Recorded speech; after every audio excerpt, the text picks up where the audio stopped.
Hello and welcome back to the Twig Stormcloud channel. Let's hop over to the chatting scene.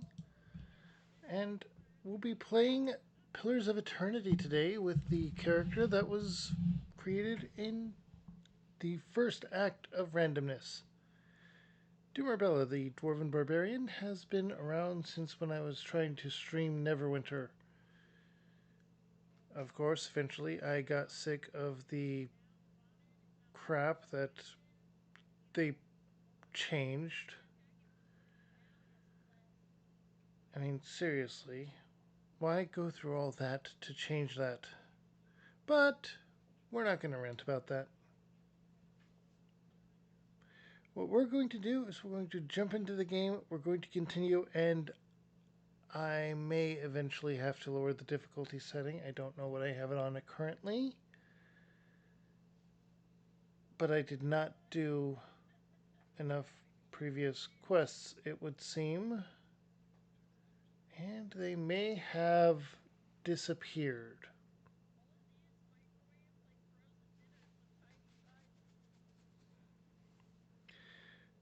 On any note, the point of the matter is that we're going to jump into the game. And we're going to do that. Oh, I didn't select it as the source of the scene. I should make a new scene to... Okay, hang on.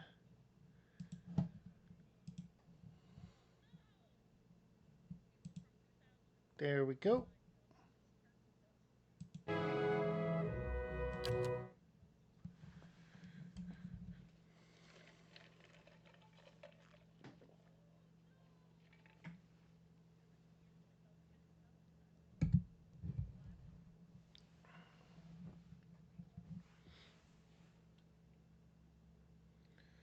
Alright.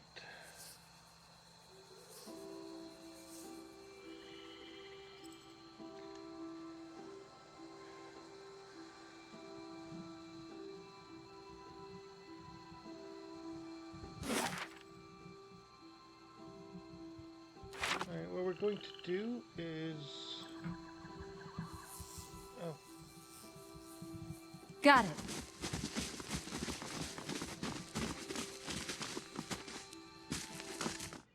We're going to enter some homes, get some experience from that. Not going to be enough to level up at all. Oh, it might be.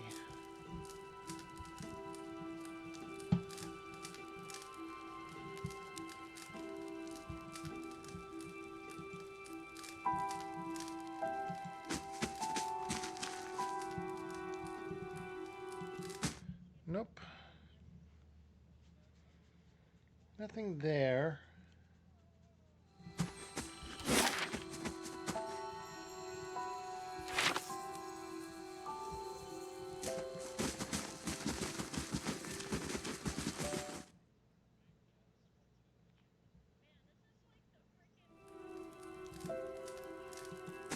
Hail, Estremore.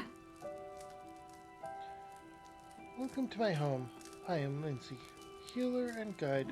What brings you here? Oh, she has a songbird. The locals have called me a wise woman, a term of respect, I'm sure, but it does make me feel my years. I'm an herbalist and healer. I spend most of my time caring for the ill, helping with the delivery of children, and making remedies for those in pain. And the songbird. Well, it does, wishes. But I ought not have let my friend's daughter name him. The name is long and rather silly.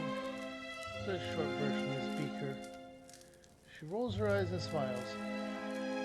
The next bird I have will be named after in Anamphoth. Okay.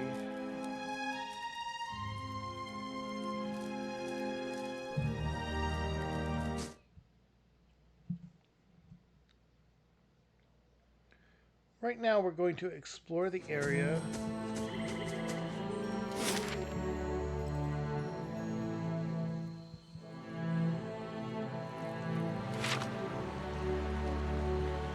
We're going to enter these houses and get experience points because we are close to leveling up, and maybe that extra level is just what we need.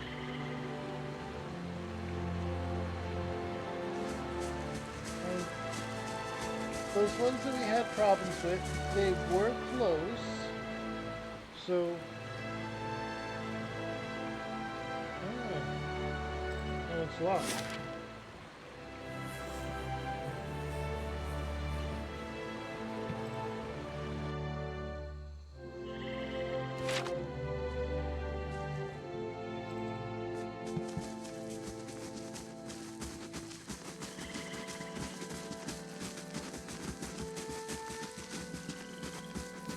Okay.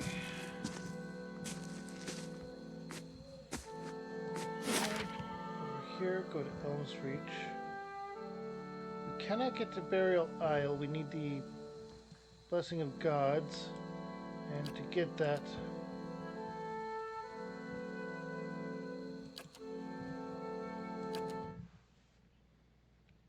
well, to get that we need to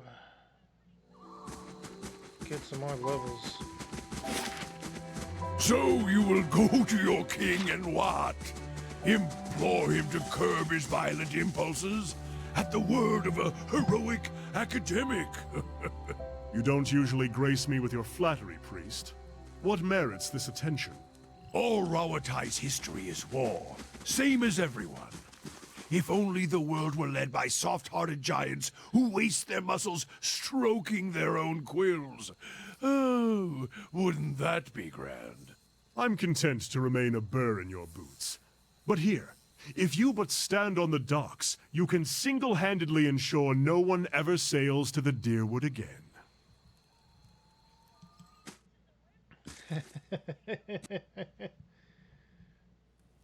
That was a great rebuttal. Tribesman and tribeswoman. Don't have names, so... Nope.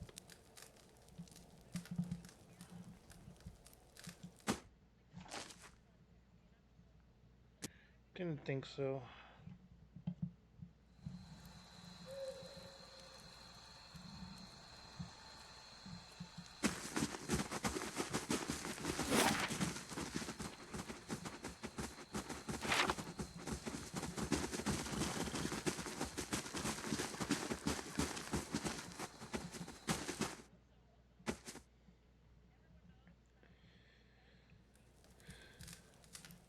Okay. Oh, this is a not stolen area, so we can get this stuff.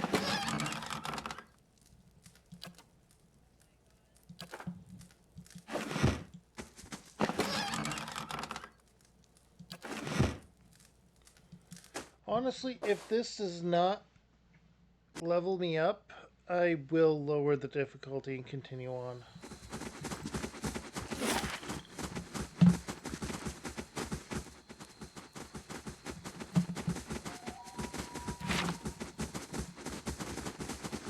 Warriors might be a place we need to go.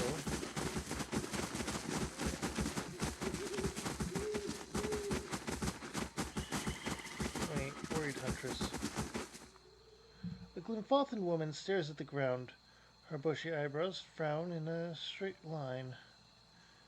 Never before has a man slipped past with so much ease. A sign, a dark sign. Yea, a quest! An elven man waves his hand in an arc over the ground. It has come to pass. At the end of his motion, his long fingers close into a fist. We could not have foreseen it. The Delameg could not either. Many blessings, traveler. The woman shakes her head. And what does that tell us? She noses you, her thick eyebrows arching in surprise. Estamore, excuse us, we are not used to your kind here under the giant trees. If we can assist you, we will. Tell me of this man you speak of. Nucklenfothen broke into the tower here in Elm's Reach. Nobody saw him come, not even the Devilman. He moved in silence, like a Stilgar in the shadows. Our hunters caught no scent until it was too late. But we heard the stone crack when he stepped outside Terevron. Dark omen, I say this.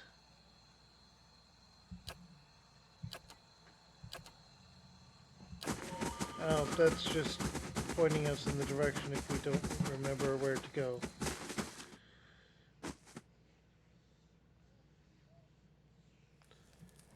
Oh, it wasn't a quest.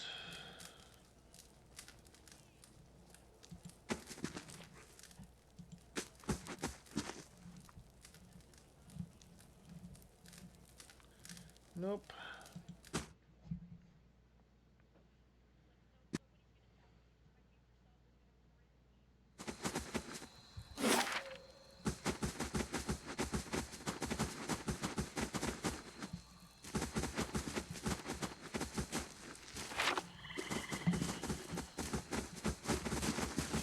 Alright.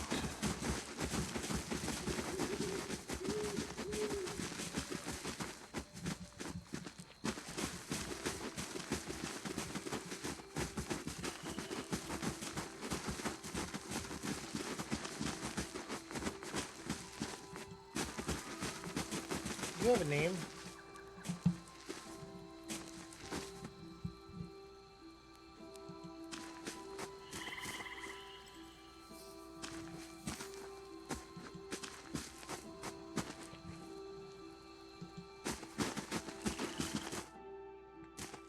Okay, let's check the Hall of Warriors.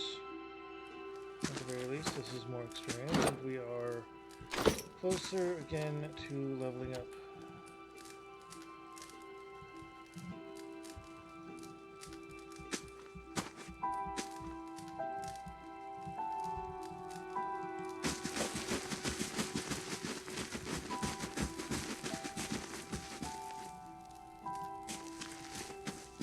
Estramore?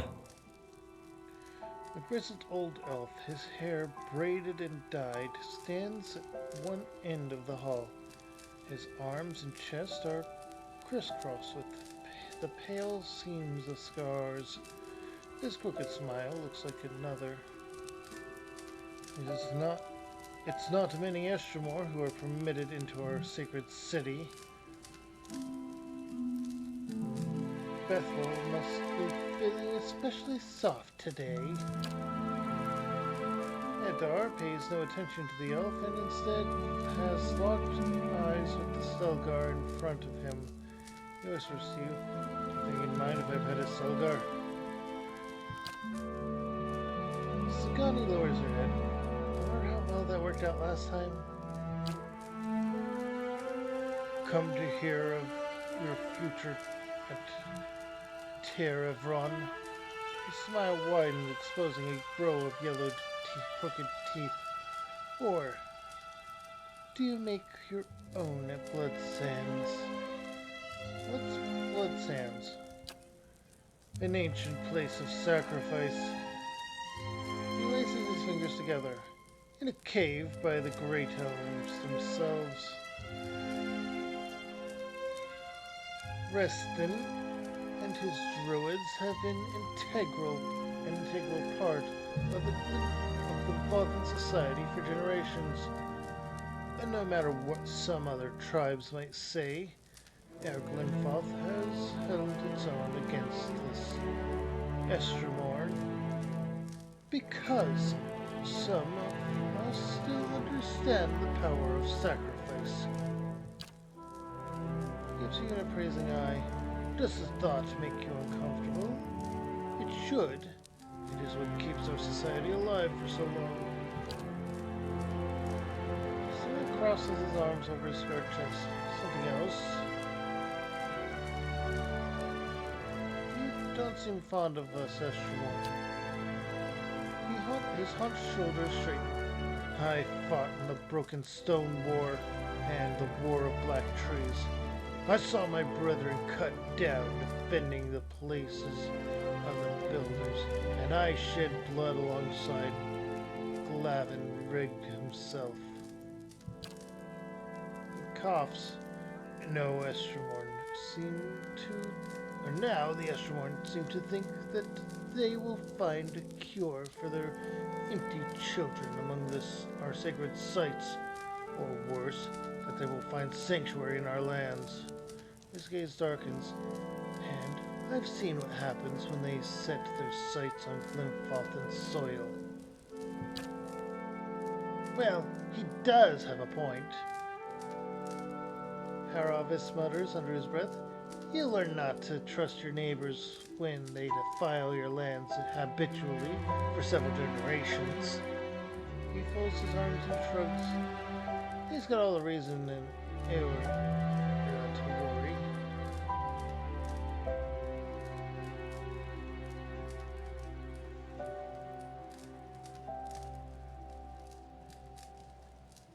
And this worries you. He snorts. I've seen too many wars for this not to worry me. In my 250 years, I've led people through 2 wars. Our borders have remained intact, and largely through the reputation of the 3-tusked Stelgar. His voice drops to a growl. I've served, but none have been deemed fit to take my place. I care nothing for the legacies that obsess the Estromorn lords, but it is important that my successor continue this path. If your own children don't succeed you, what happens? Ordinarily, the Rio would turn to others in my tribe, to clan heads and their families. Ordinarily, he levels his gaze, but we share a tradition of fostering the children of other tribes, and the Amanthoth of Fisher Crane has trusted his youngest to my care. He grimaces, and as none of my own blood are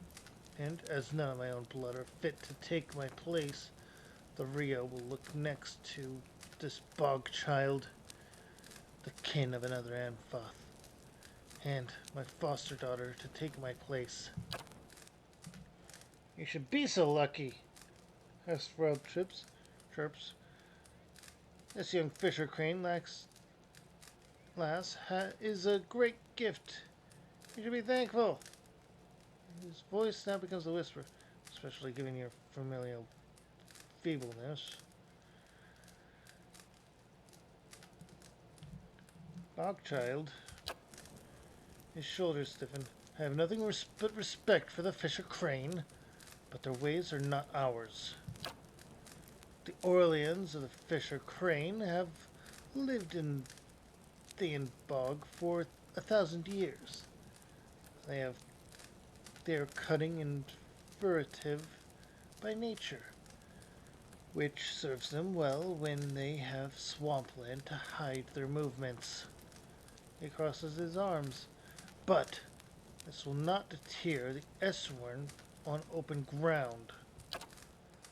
That is an unkind summary from what I've read. You have to look between the lines. At all the frustrated Adrian commanders writing about the unseen enemy harrying their forces. A little sabotage and a few good ambushes can turn the tide of any conflict. He points at the warriors gathered near the fire. Our savagery has deterred the Estromorn from further encroachment. They still tell of our deeds in the Broken Stone War. But if a child of Fisher Crane leads our tribe, we will lose that boldness, and the Estromorn will lose their fear of us. The child will be influenced by the soul of her ancestors. In times of crisis, she will look to her kin in Thayan Bog for guidance. No matter what I might try to teach her, it will not be enough. He considers you.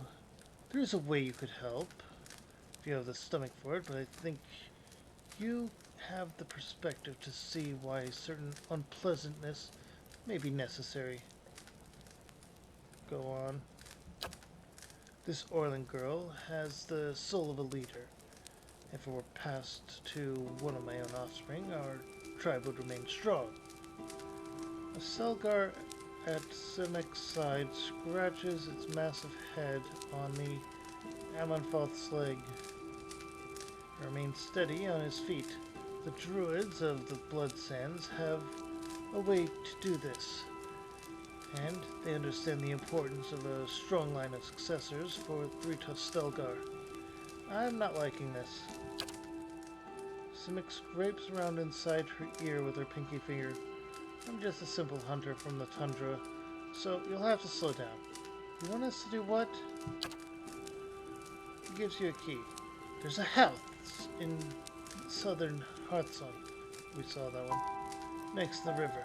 The child will be asleep, and I've arranged for her to be unattended for a time. His voice becomes a quiet rumble. Take her and bring her to Keeper Bordal in Blood Sands. She must know she knows what must be done. Then she will present you with the liquid essence. Bring it back to me.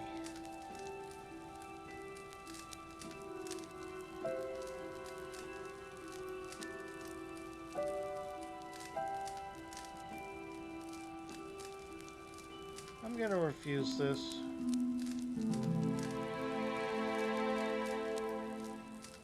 What would they do with the child? Scarred face her skin. Have you seen the rituals of the Blood Sands? She will sacrifice her. It's the only way to distill her essence. Sagani looks Simek up and down. I can take him. She looks at you. Please, let me take him. You little child, go on.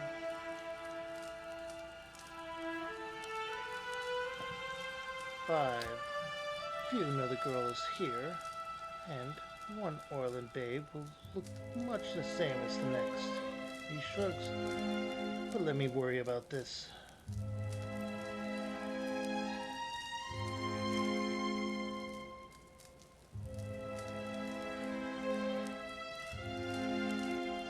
We're probably going to have to fight all of them, but we're going to go with 8.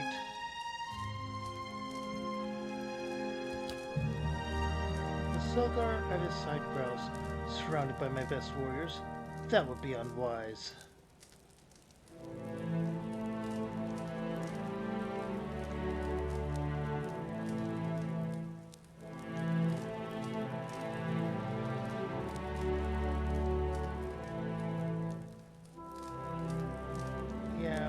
Attack. Probably gonna get light.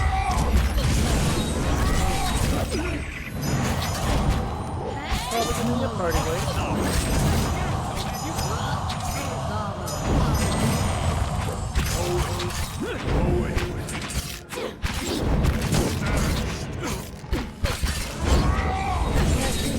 To get white.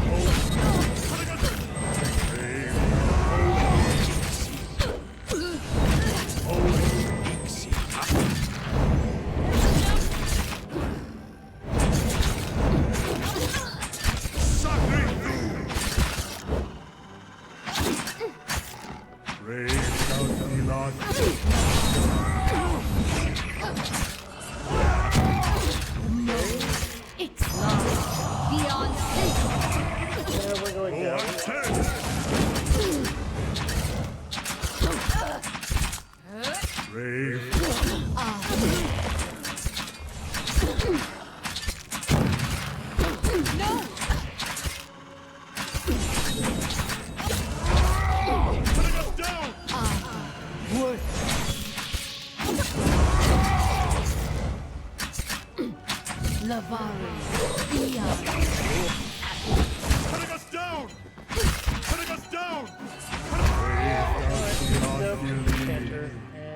summons are gone.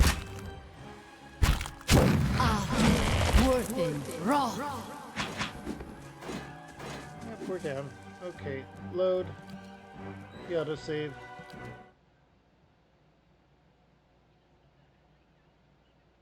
Where are the Fisher Crane?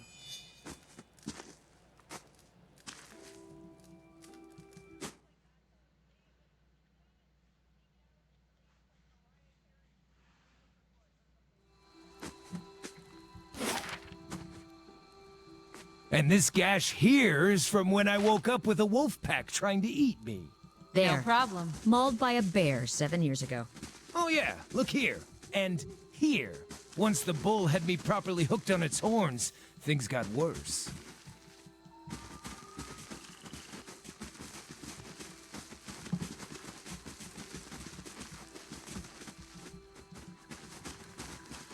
Comparing scars is an interesting thing for different classes to do, isn't it? Just don't ask about the bard's scars. D&D jokes. Old song.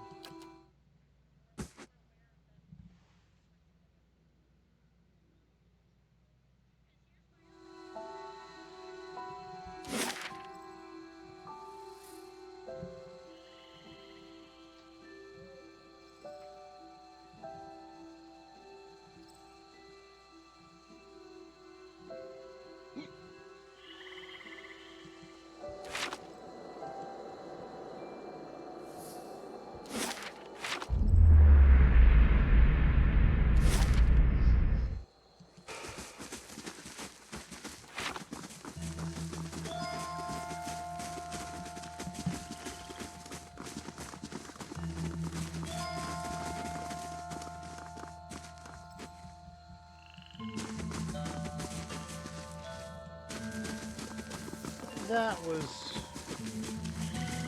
I missed it. Load.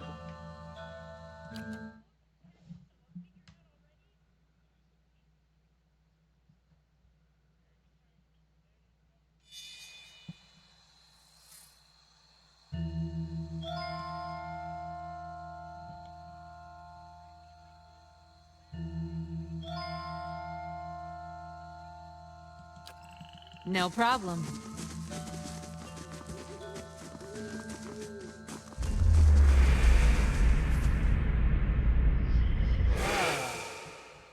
That's what that was.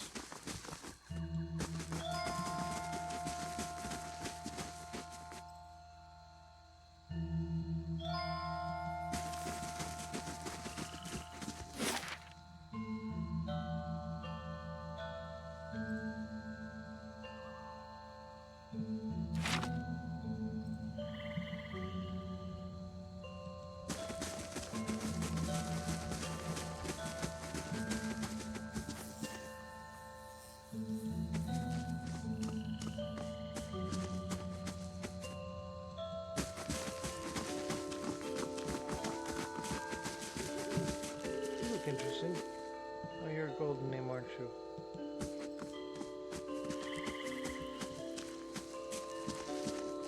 Builder's wisdom to you. Oh, maybe not.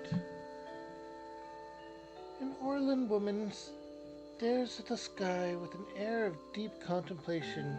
She occasionally puffs from a wooden pipe, blowing smoke into perfect rings. What brings you before me? She wipes her lips on the back of her hand. Her teeth are even and pointy, are stained red. I do not see Estermorn often. She picks the remains of an ochre root stuck in her gums. And believe me, I see many things. Perhaps you want to see me too, yes. So you're a merchant of some kind. Many yes? blessings, traveler. Scrolls, potions, ingredients. Okay.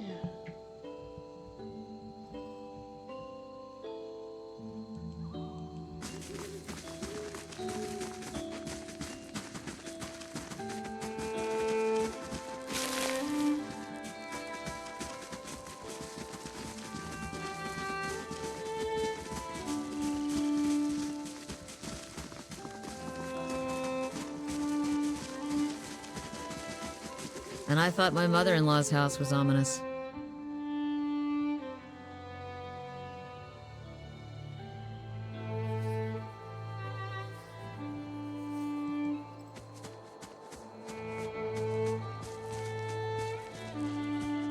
Okay.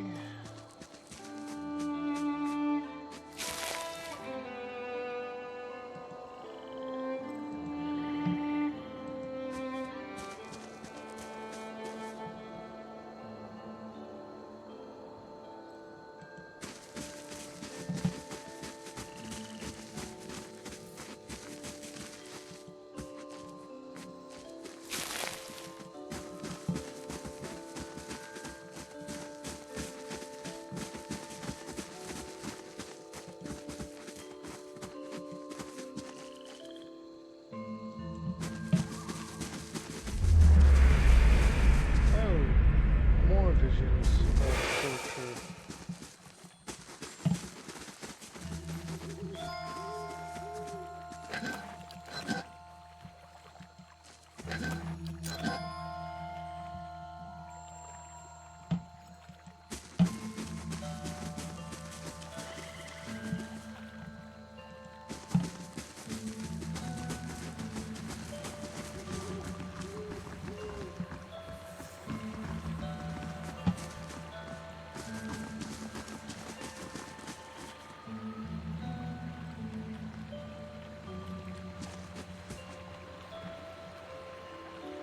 I'm instructing Estamar. What do you need?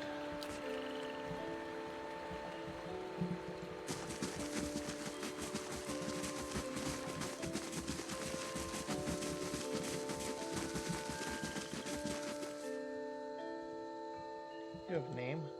What brings you here? Salutations, Estramar, the Orlean chirps in a sing-song voice. I'm known as Delum, chanter of old song. I trust you are enjoying the beauty of this sacred place. Are you the resident entertainer?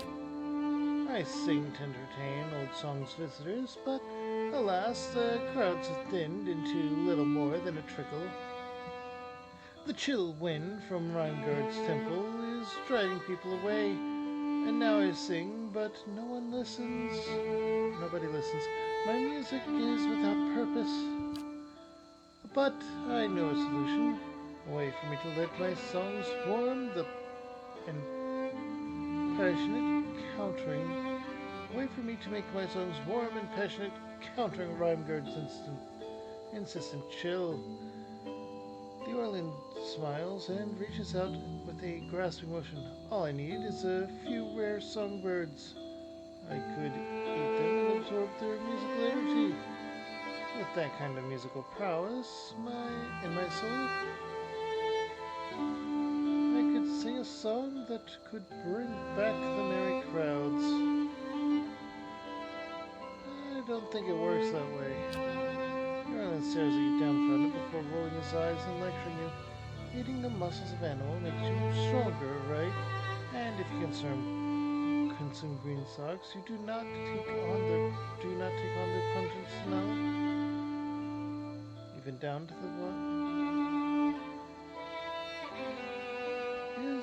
He smiles, pleased with his reasoning. Just as one cannot sweat if one is parched, I cannot sing without a nurturing soul.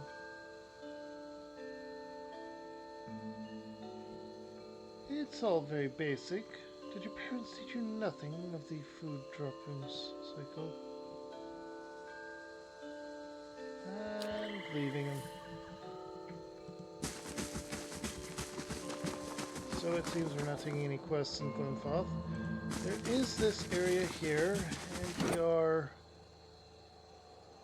about 1,000 away, or 700 away from leveling up.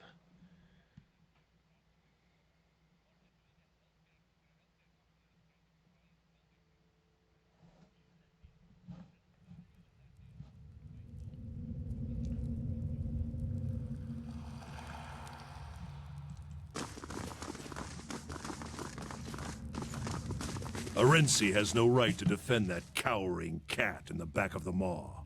Then track her down and tell her yourself.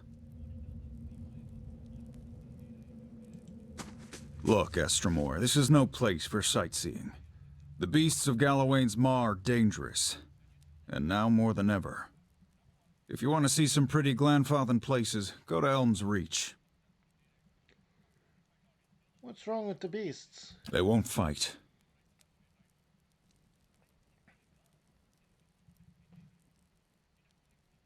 And it's Gillen's lore or will that they battle.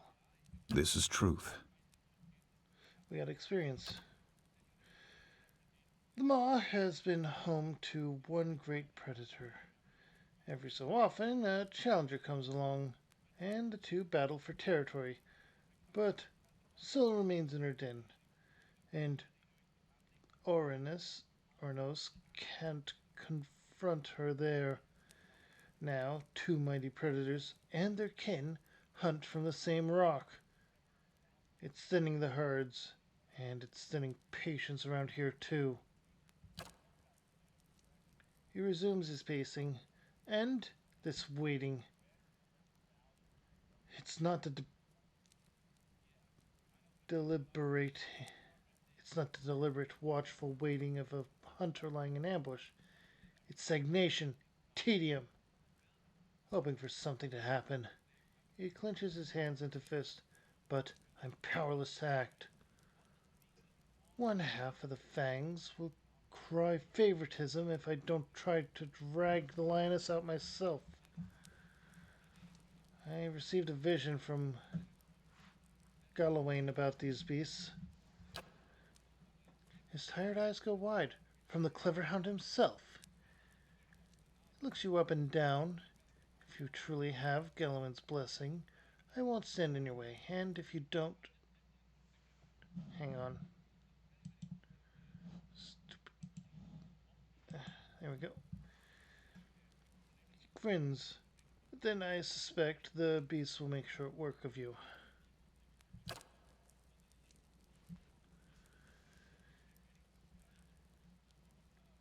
He gives you a heavy iron key. We don't normally permit outsiders to venture into the Maw, but you understand that you do so at your own risk, and Soul's lions are likely to attack intruders on sight. Still, perhaps you can coax her into fighting the bear. Do whatever you can to end the stagnation.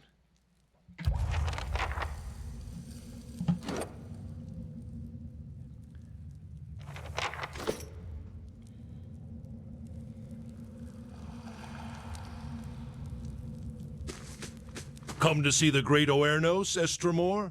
He's out for a hunt, but he'll be back. Unlike that lioness, he doesn't stay cooped up in here for long. Why can't they... Because she holes up at the back of the Maw, surrounded by her pride and the natural hazards of this place. It's not the proper way to meet a challenger. She's got to come out and face Oernos to keep her claim. Anyway, her prime is past. Putting that old beast down would be a mercy at this point. Okay.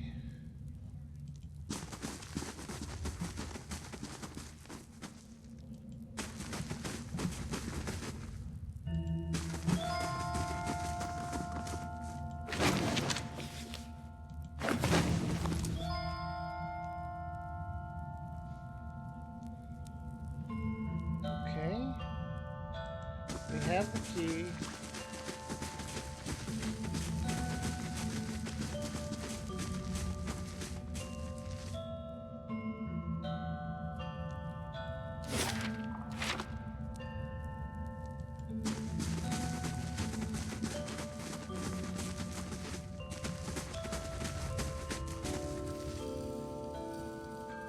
Do you have an actual name? What brings you here? An Orland woman stands ankle deep in the sand, sharpening a spearhead. You must be Bethu's new Estremor. Truth, when I heard she'd let another in, I almost went to the Passage of the Six myself to share words. She points the flint spearhead at you. Have other foreigners come this way recently? Glenfallen, worshippers of Rheingard, they claim. Simply looters and defilers by another name. That's the truth. The spirit flashes as she shakes it at the door. They disappeared behind the doors of Noonfrost, and now our lake turns to ice, and the cold creeps ever closer. She digs a trench in the sand with one bare foot, yet Bethaw is timid, and she has convinced the other Amaphoth that we must respect these Estromors and their traditions. No matter what mischief guides their hands, she raises her head slowly, looking back towards the entrance. I'm guessing you didn't leave it at that.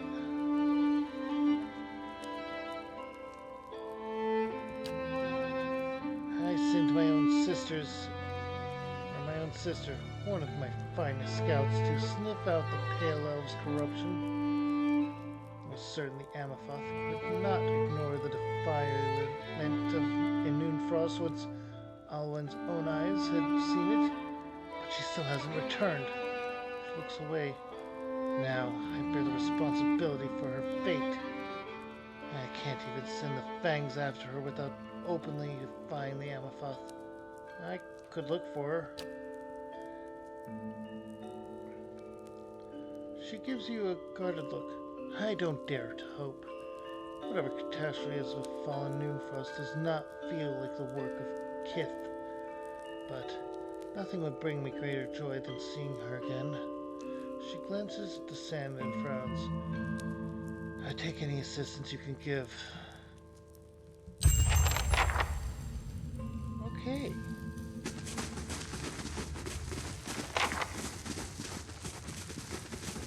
So the door is this one. To go there.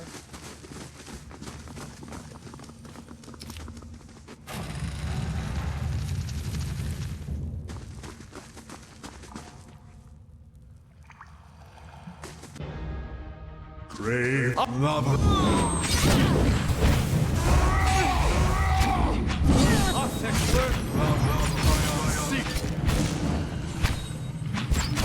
Lafaru.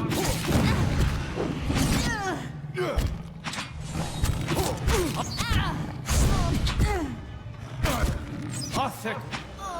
Lava. Athek.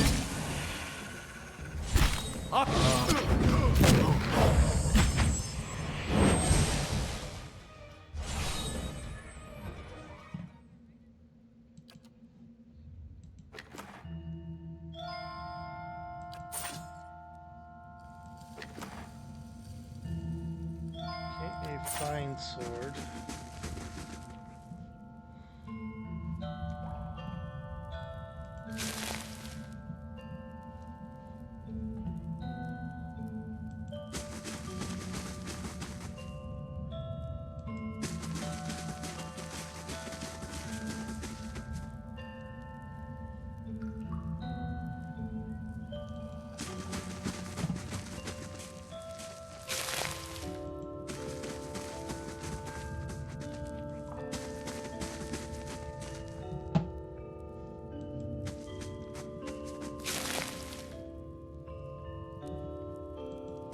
What's this?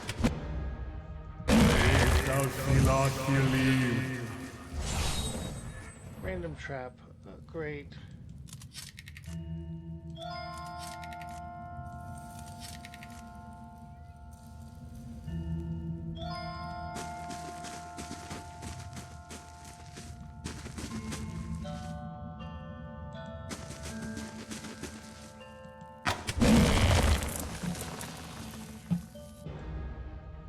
Grave thou Filat Gilim.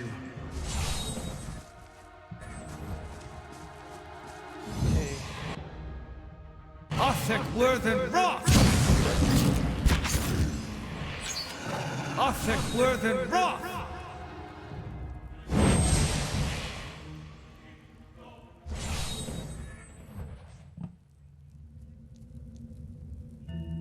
Killed lion. We did not get any experience for it, though.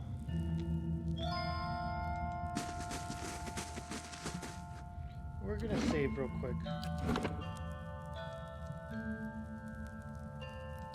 Over the autosave here.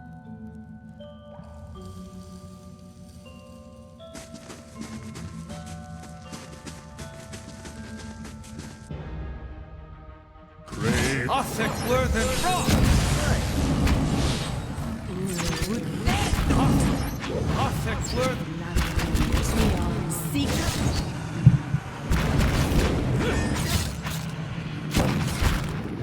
the Varu, the Ons.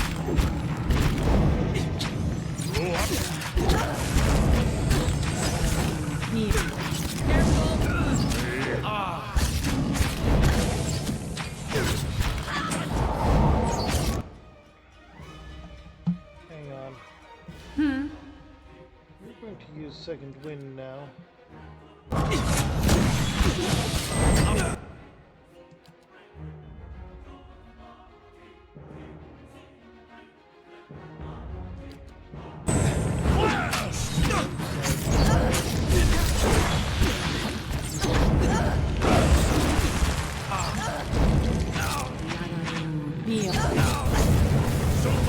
Oh, that's going to leave a scar. Oh, that's going to leave a scar.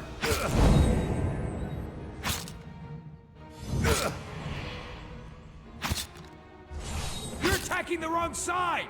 Moeth Ixi Ana!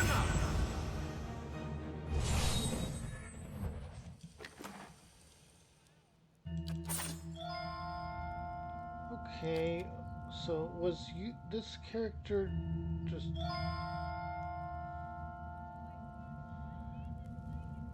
controlled Sure. or something?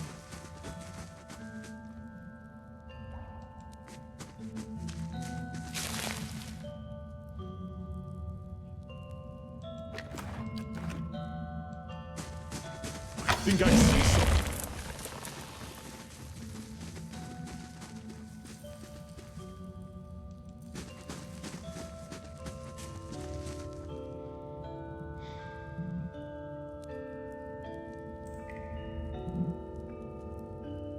Slow and silent. Alright, we are just going to... What's this? Okay, yeah, this works.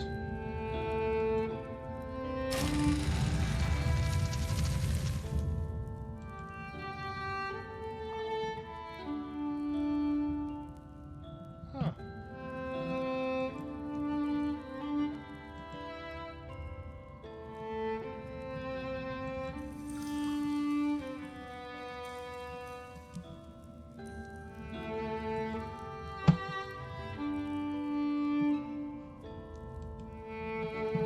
What's this?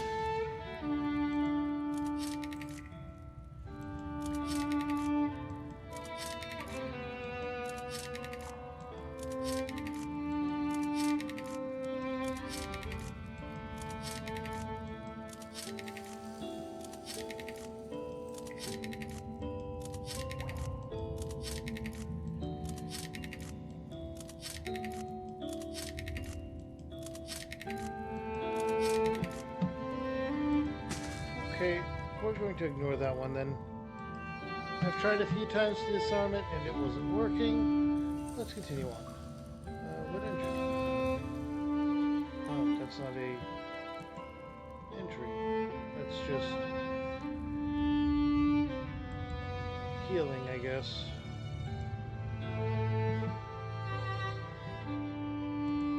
I think I see something.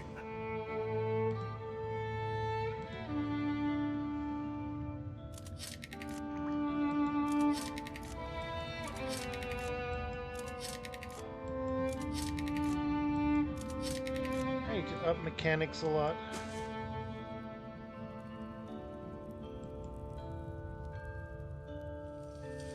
What's this?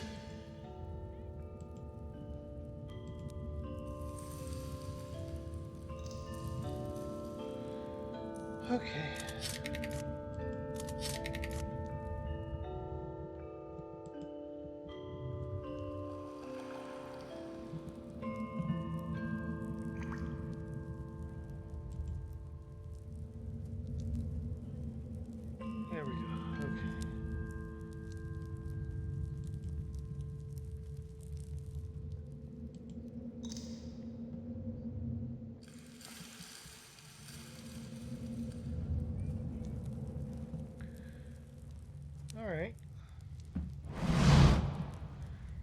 elven woman intercepts you as you advance into the lair.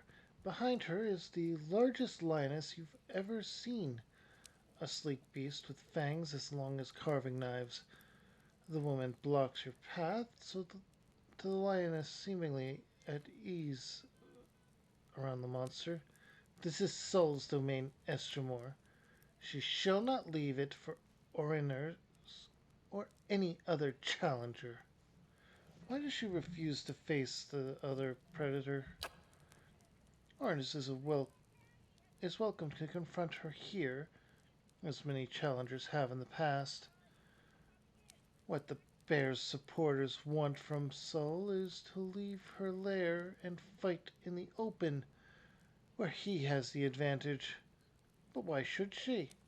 If Sol has an advantage here, it's one she's earned. Would anyone expect to blunt the bear's claws in order to even the odds? The Lord of the Hunt gives unique advantage to each. It's not for us to decide that some of them are worth less than others.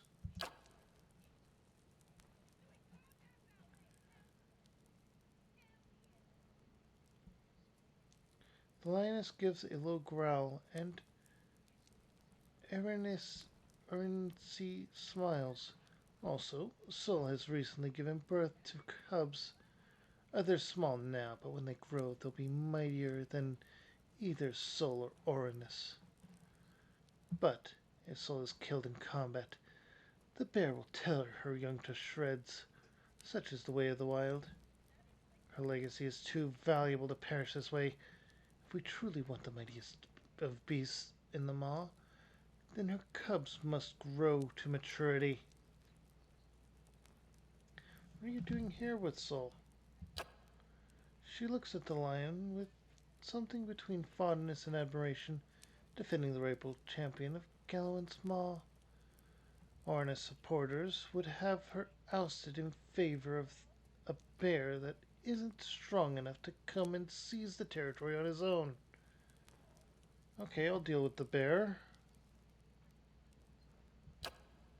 Good. The bear isn't nearly as strong as Aiden and his followers think.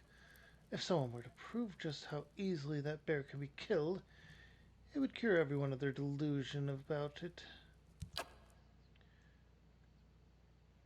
Everett glares at you with a worried smirk. I wonder what Gallowin will think of all this. His great lioness gets someone else to deal with her challenger. He falls silent for a moment before instantly cheerful.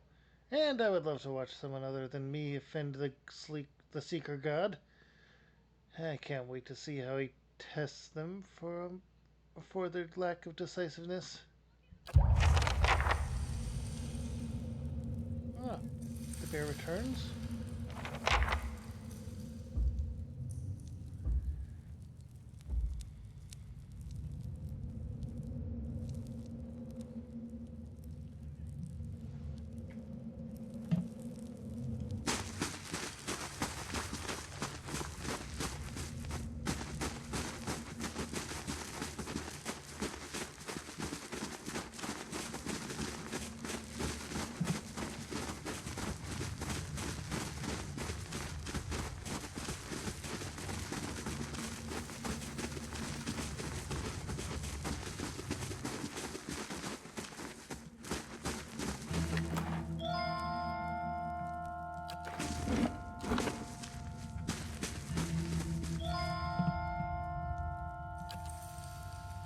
Oh, we can rest here. Good, good.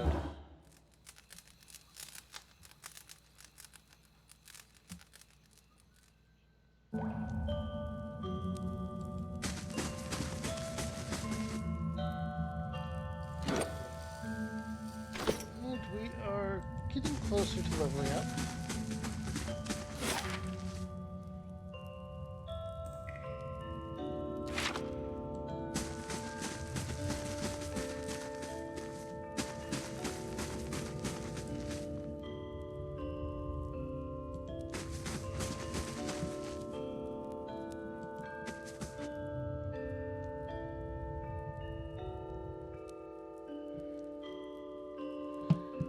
Ornis isn't the rightful champion. He didn't actually confront her, and she's right there. Not far. If he wants the territory, he has to claim it first.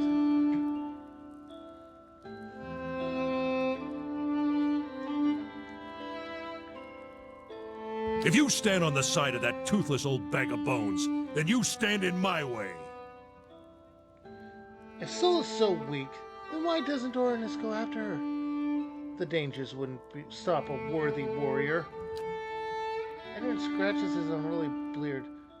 You claim truth. In my eagerness to see a new champion, my eyes miss what yours have seen. He nods and sighs. If Ornis is the true champion, he'll triumph despite his disadvantages, just like Sol always has. I'll leave Ornis to his own fate, then.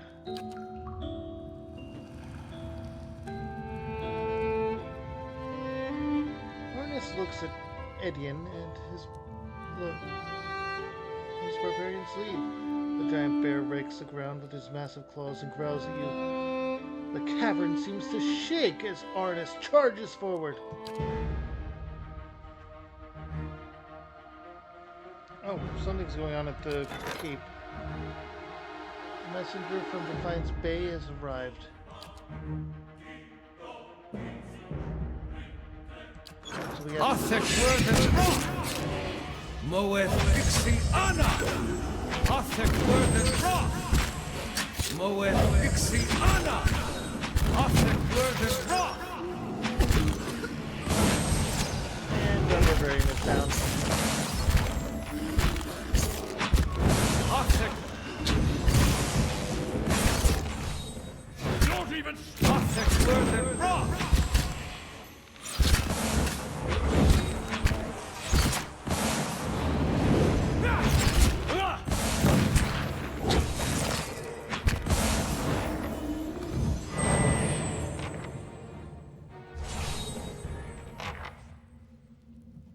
Hey, barbarian level up and cleric level up. And a few others as well. That is good. Okay, first of all, let's get survival up. Next.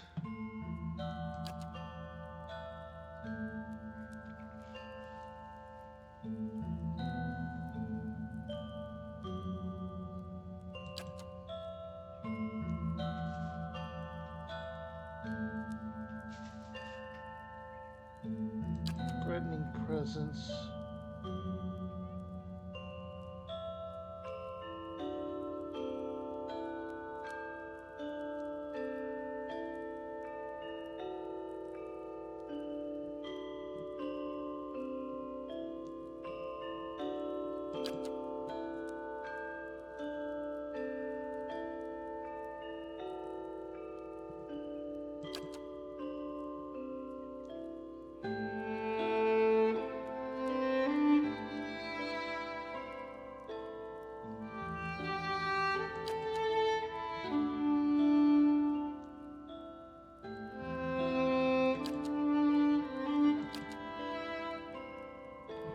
Okay, yeah. Threatening presence. Weakens those around her.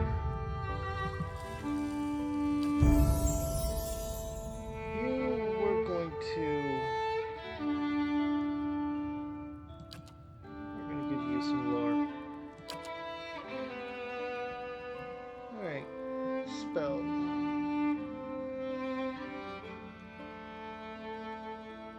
Mastery. Mastering a spell. Free use of that spell once per encounter.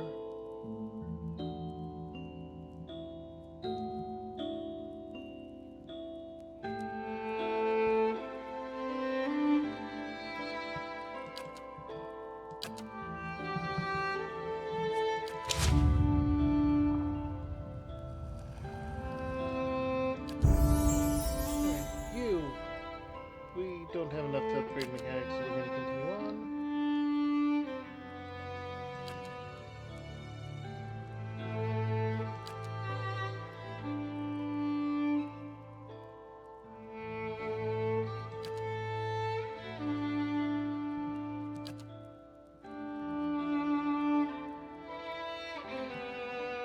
Deflection of allies is good.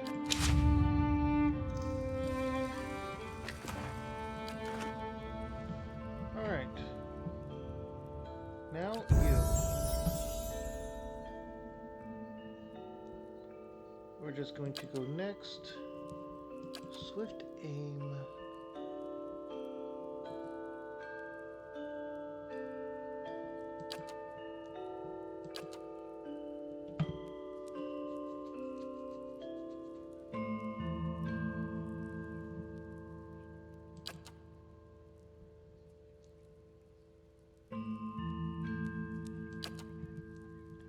Revive companion. That's gonna be good.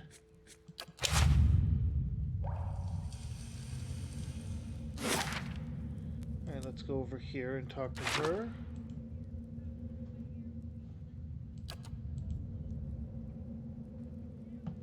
Oh, and the druid leveled up.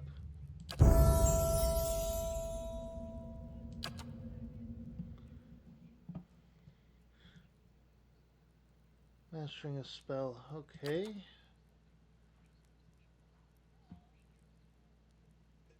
Foe AoE, Nature's Mark. Easier to hit. That seems good to have at all times.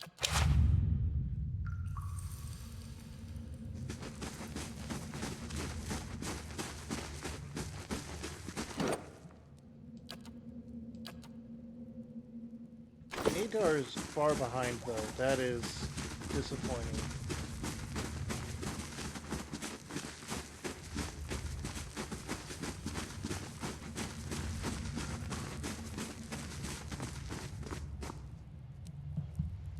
Any news of the bear?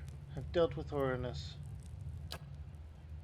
You chose well. Sol's cubs will grow up to be quick and fierce, and so will the fangs if we follow their example. She looks at the sleek lioness. Thank you for resolving this, Estromar.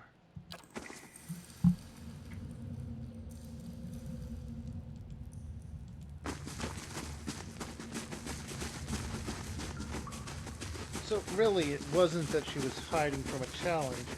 It's that she was tending to her yacht.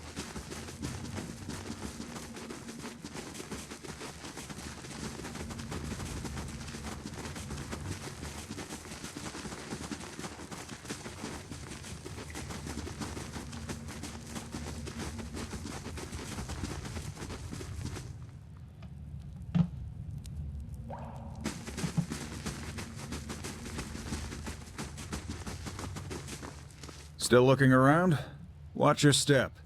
Tempers run hot around here, and not just among the animals. I've dealt with the situation between the two. And Sol remains champion. Many of the Fangs are gladdened to see her stay. Perhaps it's Gallowin's way of telling us to remember our roots and prize our cunning as hunters. Thank you for your help, Creda. May Gallowin guide your path. Take this with our thanks. He suddenly seems to remember something.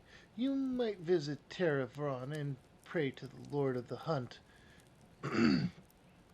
He sometimes grants special favors to those who prove themselves.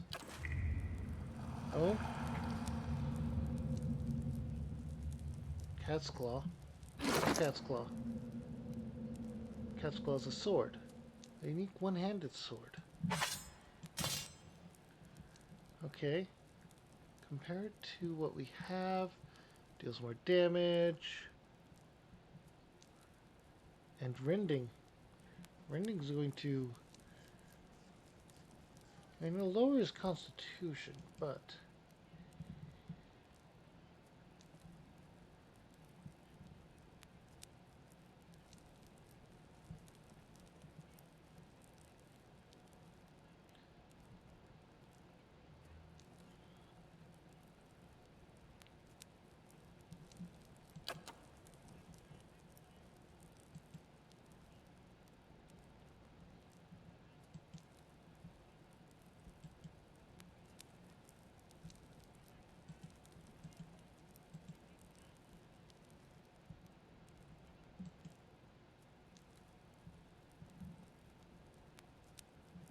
Pilgrim's Crown is needed for that. We need... And we're high enough level for exceptional enchantment, but we don't have the materials.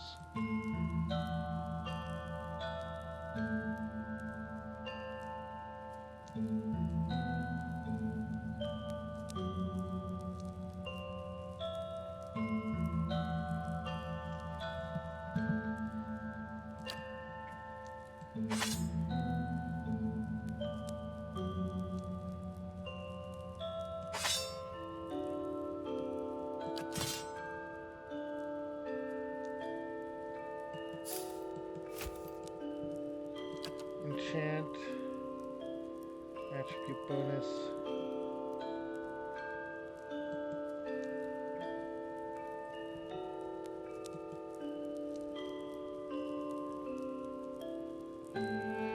Oh!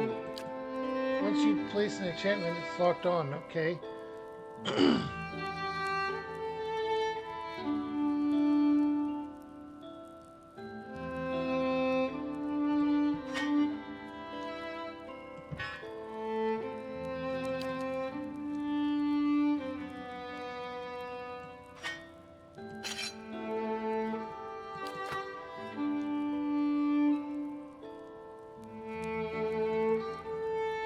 Enchant. Attribute bonus. Constitution. And resolve. Let's check those and see what she has on this. There's Constitution on this, and it's not really working really well. We have crit multiplier on that. Might on that, that's fine.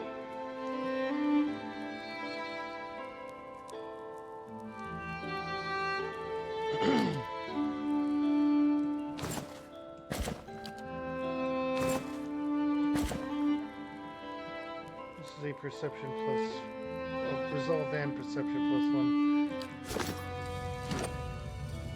Resolve and perception. Concentration, deflection, and will.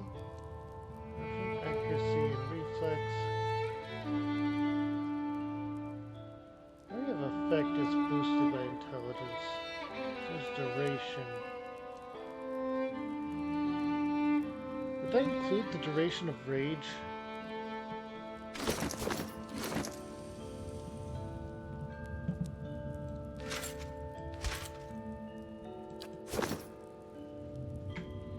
Alright, so we managed to get one deity's quest done. Let's see if we did the right thing.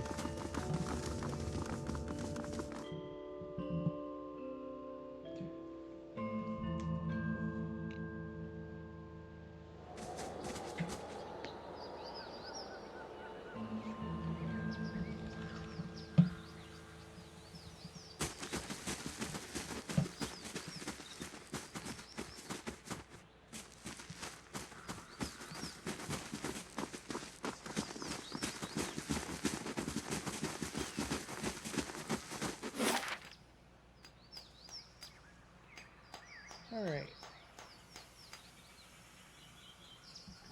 Go back to Elm's Reach. Go to the tower.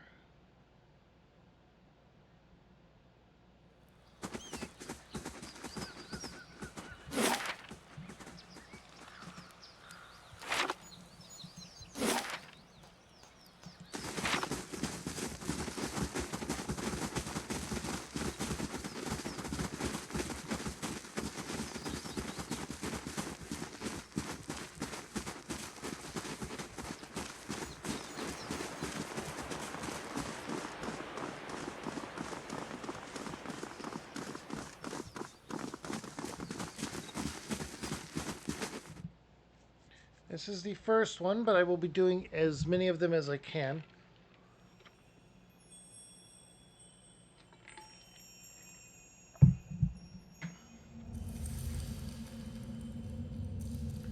Galwin is over there.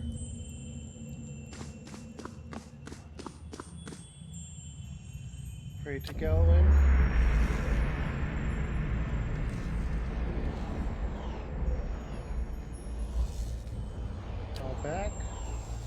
and leaves from the bushes nearby, you find yourself pinned on your back and staring into the amber eyes of a massive hound.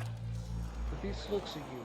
Gleaming fangs protrude from the sides of its mouth. Its nose twitches as it inhales your scent, staring at your shoulder and proceeding down the length of your arm.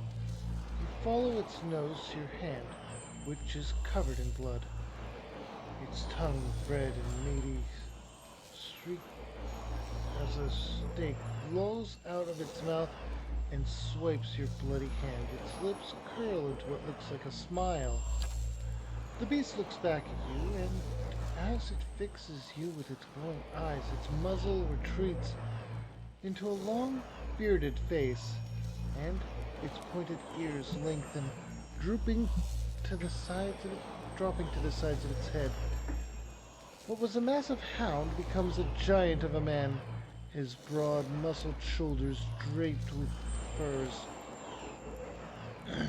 He holds a flint knife to your neck and grins, revealing a row of long, pointed teeth. Tread carefully.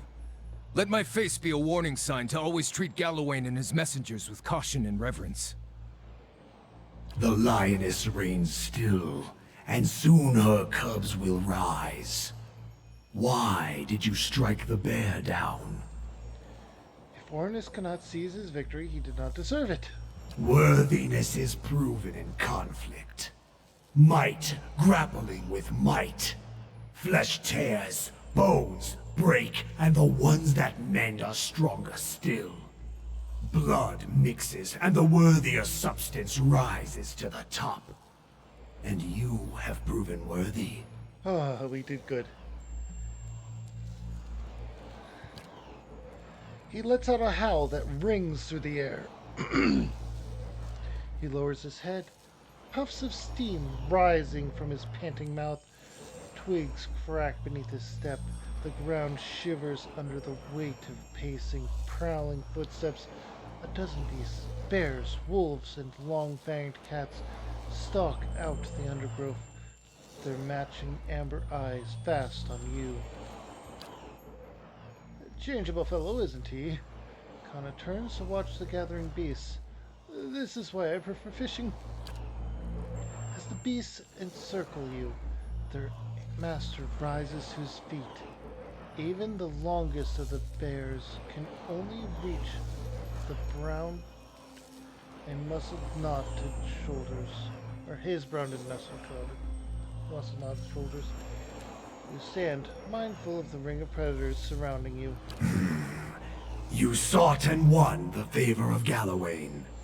What new prey do you now pursue? I hunt Theos. To track a quarry, you must understand its movements. And Theos follows the path of a more powerful master. A warm breeze carries the smell of smoke and gunpowder. Sparks ignite and float in the draft, catching in the leaves over Galawain's head. And suddenly, a sudden blast of heat scalds your face, and even as you turn away, a flash of light sears your vision through your eyelids. When you look back, you see a woman in full plate standing next to Galawain. Her mirror-polished armor flickers images of reflected flames. You can't see her face, but her voice is strong and clear, like the ringing of steel. Let her know her foe. She breaks her silence at last. Have you missed me, Magrin? You may have found other lovers, but surely none that was my equal. Magrin says nothing in response. Indeed, she never even glances at Durrance's direction. An involuntary tic causes the baggy skin beneath Durrance's eyes to quiver. He says no more, his ruddy skin blanched white. Theos has trapped thousands of souls in sun and shadow like rabbits in a snare. Now, he goes there to retrieve the kill for his master, Woodiga. One of the bears paws to the ground in irritation, its hackles rising.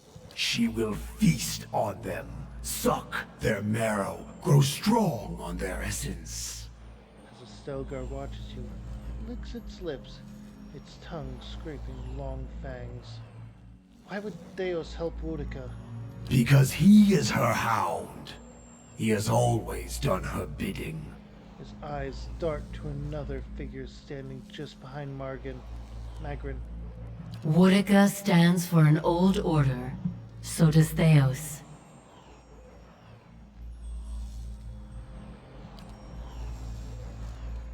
A golem made of black and pitted iron steps out of Magrin's shadow. Its movements are slow, yet practiced, each footfall accompanied by the groaning and grinding of metal. The steady orange glow of the furnace coals emanating from its eye sockets. They both fear change, and the Deerwood has changed much recently. People find answers not in the gods, but in animancy, the product of their own labors. And why not? When they have learned that even a god can be killed. She says that like it wasn't her followers that unleashed the Godhammer. Animancy doesn't seem to trouble you. Three gods seem to look at one another. One of the wolves sits and scratches its neck with quick strokes of its hind legs. The clash of ideas, the search for answers and meaning. These are other hunts. This is the destiny of Kith, to struggle and transform, even through animancy. And to improve. Steady labor and earnest industry elevate Kith above Wilder and Beast. It is also useful that they should learn to improve their souls, whether through struggle, transformation, or labor. On this, at least, we have no disagreement. What should I do about it? Track Theos. Follow the trail he has left for you, and corner him in sun and shadow. You have hired out your strength in the service of others, Watcher. Now we ask that you employ your talents for the benefit of all of the Deerwood. You must stop Theos before he empowers Boudica. Even the background origins come into play in excellent ways. And if you do, you will have a different decision to make. And if you believe you are free to make that decision how you wish, you have not been listening to our conversation along the road. Souls were ripped from the world, ripe and full and pulsing with essence. Scatter them like bones to a pack of dogs.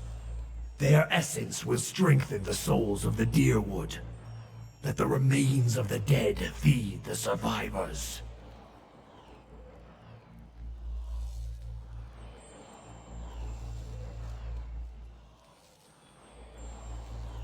Well, why should I do that? To breed strength. Power is born from the mixing of essence and blood. What Theos did cannot be undone. Thousands of lives have changed, and thousands more have ended because of his actions. But transformation gives purpose to trial. And improvement is the goal of all Kith. Long lives, prosperous futures, stronger minds and bodies. Strengthening those who remain will help repair the damage that Theos has done to the Deerwood. Okay, now I need to find Theos. And when you descend the pit to sun in shadow, you can count on our assistance to see you safely through. As I hope we can count on yours when you reach the bottom. There are many souls upon the burial isle that are sworn to serve us. They belong to you now, and they shall guide your descent. Drinks his face is grave. Beware the promises of a God Watcher. They are binding, but only in one direction. The beast growls relentless, pawing the ground and eyeing you with renewed interest. The bear sniffs the ground next to your leg. One Stelgar skulks into the circle, its amber eyes glowing. Gallowin hurls his knife between your feet, striking it to its handle. He raises his empty hand. Hunt him, mortal. And when you stop him, let the souls he has captured feed the Deerwood. Strengthen the souls of those who remain. Prepare them to face the challenges that will follow. Pledge that you will do this, and we will grant you a power fit for the finest warrior who ever lived. Betray us, and my beast shall track you down. Our allegiance is not to be accepted and cast aside. My friend, this is a most auspicious moment. The Lord of the Hunt has spoken to you without omission or riddles. Heed what he said about his beast seeking you out should you stray from the task, for it is not an empty promise. Alright, yeah. Strengthen the people of Deerwood. The bargain is struck, Watcher. Keep your part. Gallowin lunges for you and sinks a hatchet into your chest. You cry out, but the pain passes quickly. Energy and power seep into you through the wound, and when Gallowin withdraws, the flesh knits itself, or knits again, to contain something warm and pulsing with power. Durabella was granted Gallowin's boon. The vision vanishes in an instant, returning you to Tir Everon,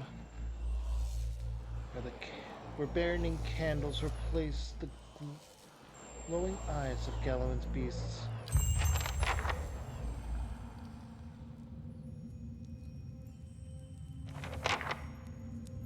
Okay.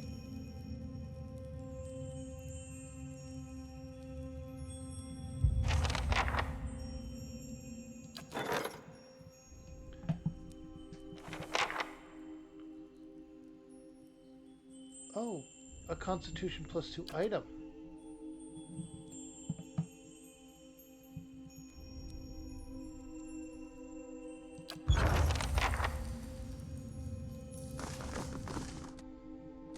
Alright, so we do need to return to our keep, and when we do, we can... Ever tried 3-point nettle? I used to smoke that a few years back. Love the flavor, but got tired of smelling like it. How about deer cap? Stop Long right as I there. don't need to be anywhere for a couple days. Ever spent an evening with a comely lass while on deer cap? Thought that was the point.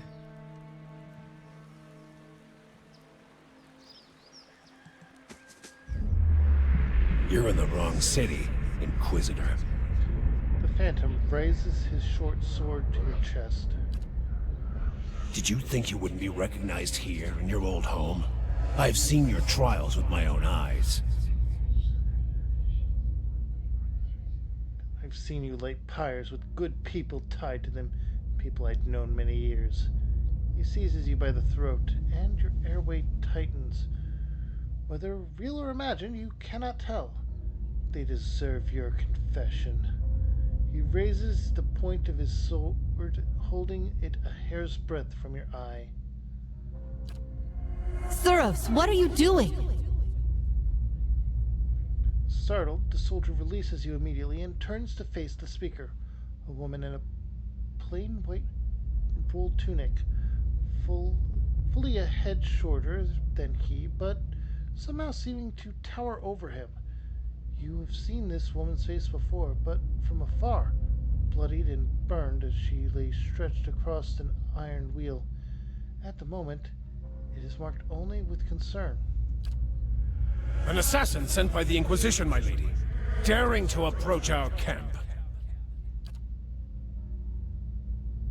If she is so poor an assassin as to approach an armed guard in daylight, I should have little to fear. I would hear what this woman has to say. She stares him down until he can no longer face her. He turns away, sour-faced, and pretends to be suddenly distracted by something far off. Surely this is some trick of my mind. I did not expect to see you again.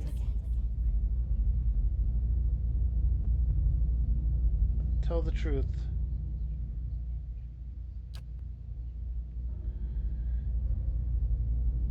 Iovara doesn't blink. Are things as desperate as that over there? I'd never known. I hope your next assignment is more stimulating. Listening to my lectures is dull work for a spy. It's good to have an old friend back all the same. It's lonelier than you might expect, changing your friends for followers. Whatever your reasons, I've missed you over all these years.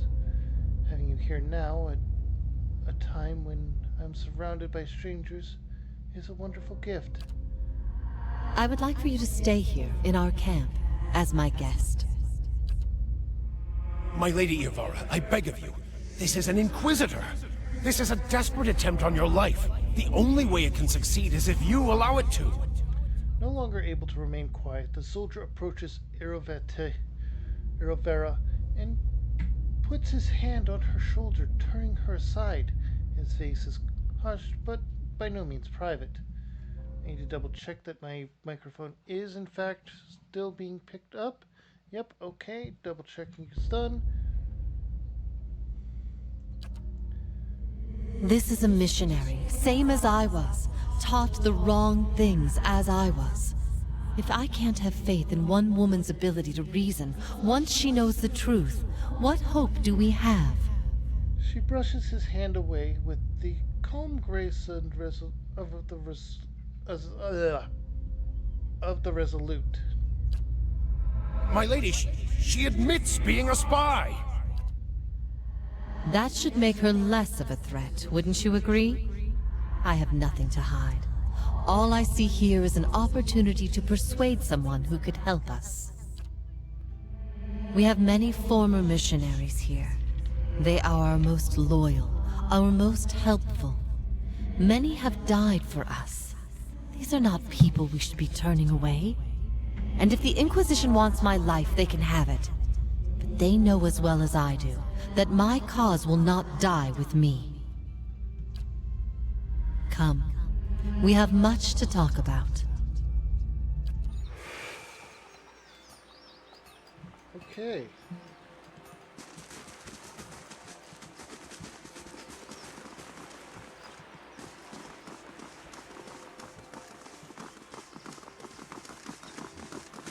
I'm going to complete the quests of the other gods as well, but I will definitely keep the promise with the Master of Beasts.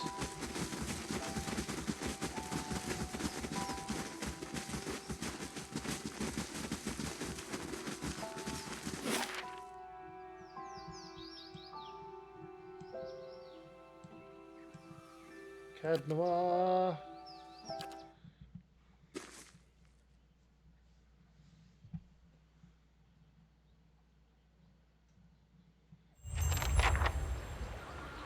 Not as beautiful as the Anguithan ruins near my home, but your fortress is impressive in its own little way. Frederick's undead army will attack the stronghold in 3 days.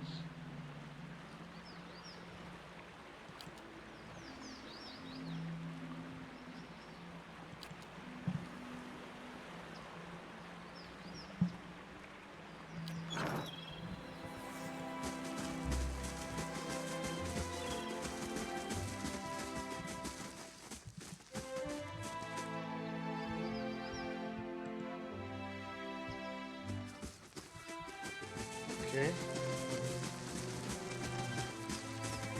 Oh, Durance wants to talk. What is it, Watcher? Does what we learned about Woodica trouble you? It stinks of her. It is justice, but if her greater purpose was to think Margaret would fall prey to such deceit. And Aethys. Widewind had always claimed to be invading Deerwood to free it. What if it were true? What if he had come to stop Woodica's plot before it began? Surely Aethys earned his death at Godhammer Citadel, but not for those reasons. Not to keep him silent. If such a thing has brought about this chaos... Durance tilts his head as if listening to an inner voice, then frowns, the frown deepening as he speaks. Must we always be tools of gods? If Woodica and Margrin, if they are the cause of this, the Hollowborn, if the purges were never necessary, if Aethys was fighting back...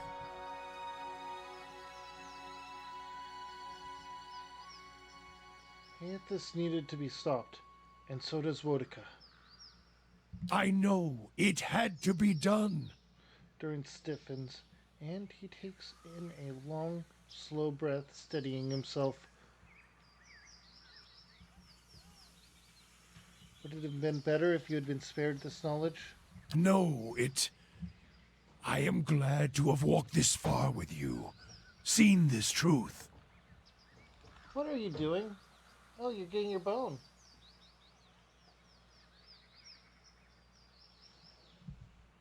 Perhaps it was what I was meant to see, with a watcher's eyes. All these dances of words and intrigues, machines of men, twisted, ripping the souls of children, and by the gods, the goddess of justice. If I could end her like Aethys, Margrin burned her once. One can do so again. Woodica, she must answer to her own justice.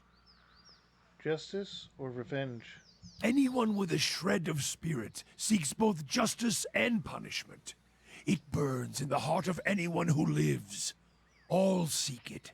If the world does not balance, we all drown in the oceans. And the gods would not care. Margrin, she must be redeemed.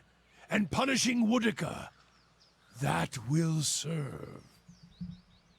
Do we know that Margrin was not a willing accomplice? Is this some final joke at my expense? To test my faith further? And why would you think that, Watcher?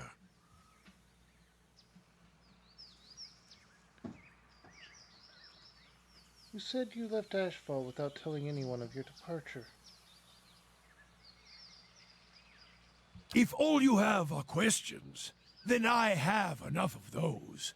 She is a bitch of a goddess, to be sure. But even a whore only goes so far in crossing those she serves. The others who made the Godhammer, they all died, didn't they? That's why I saw their symbols fade from your staff. You answer a question with a question. Then why did I feel her disappointment at Halgot? Why were we shamed?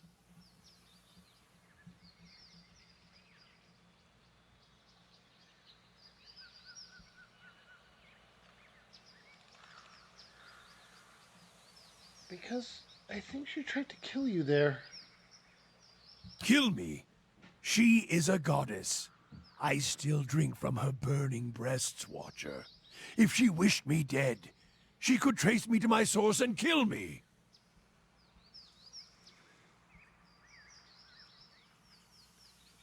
In the dream of the Godhammer, your spirit looked blurred, indistinct in the light, as if it had been sheared from you. Durance stares at you, his expression frozen, but he's silent, listening. If you had been damaged as I saw in the Godhammer vision, then she may be unable to see you as you once were. Durance turns from you for a moment, his face twists in thought, conflicting emotions running across his features. Finally, he turns to you, his face steady. There's no proof, Watcher. I was a fool to think you could help me see any farther than I could. If you don't trust me, then trust your staff. Admit that the other Godhammer builders are dead. Durance turns to the staff, and for a moment you see his eyes burning, taking in the edges of the wood, the symbols inlaid there, the 11 faded circles. They died in the blast, yes. The other 11. I was the only one to walk away. I thought we had wronged our goddess. That this was my trial, and if I could prove myself worthy of her! I should have known better.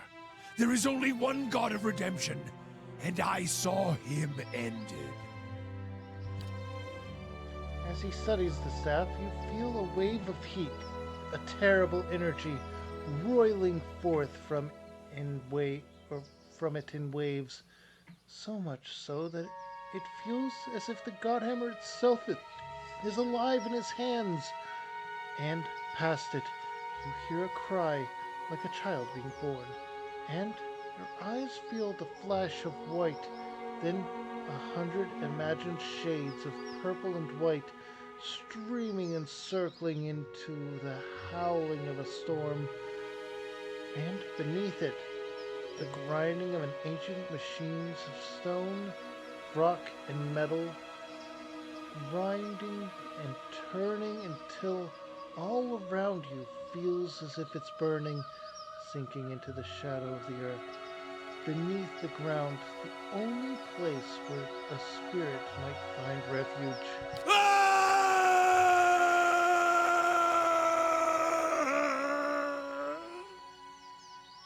When your vision clears, you see Durrance, his hands clutching the staff. His eyes are bright, burning red. Atop the staff, the flame burns cleanly, brightly, and his gaze burns. Or as his gaze burns, he rips his gaze away,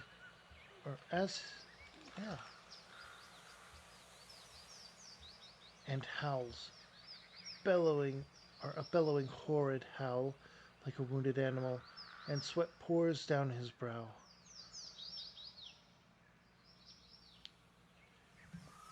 This is not over. We still have much to do. To think I served her. I followed her. Now I shall serve no one. Woodica's lies must be answered. And now it seems I must take fire and war from a goddess's false claim as well. I still take from her strength as I did, for as long as it lasts. For I shall not cast her aside yet, until I have drained her dry and had my fill, just as she intended for me. For I have learned one of the lessons of the faithful.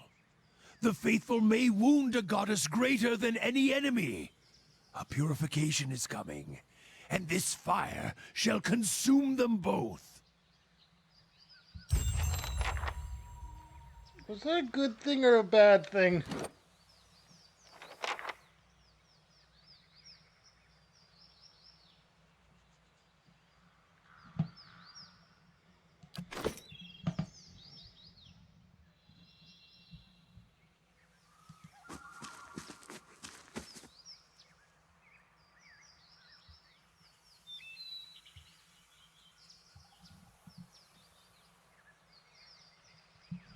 Okay.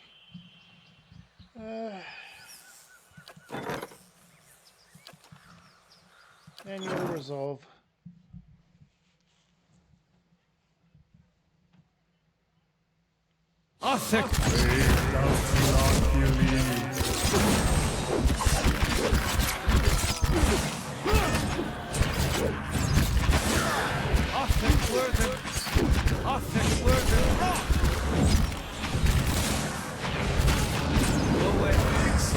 Our gold pack knight is gone.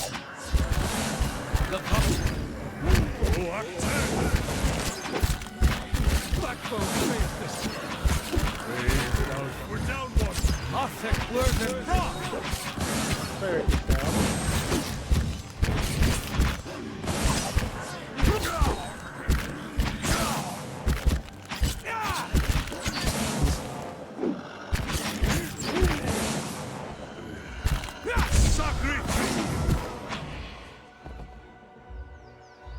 Brave thou Philothelim. I think we're down to 2.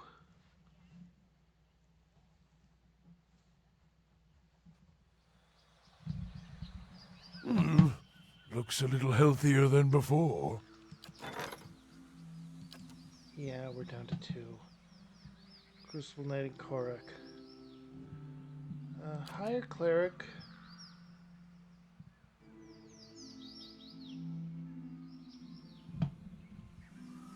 Line Breaker.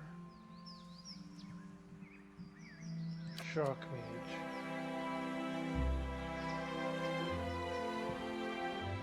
Warden of the Wilds.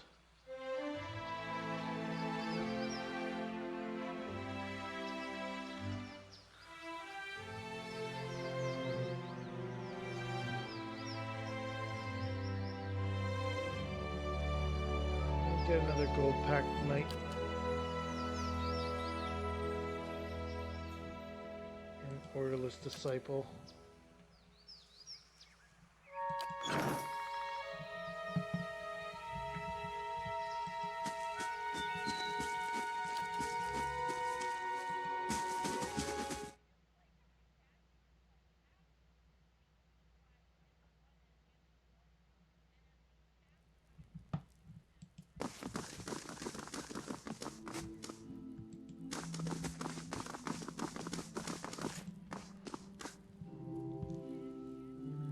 Pardon the intrusion, my lady. Chancellor Warren urgently requests that you meet him at the Charred Barrel in Brackenbury. Is it about Cadnois again? I don't know. My apologies, my lady. I'm merely a messenger. I'll meet with him when I can.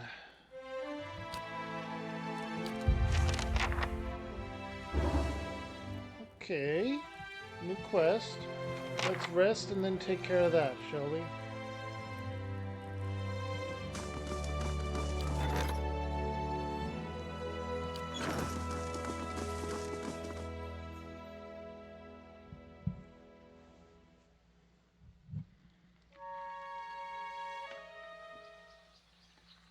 Last thing the Deerwood needs is another foreign colony.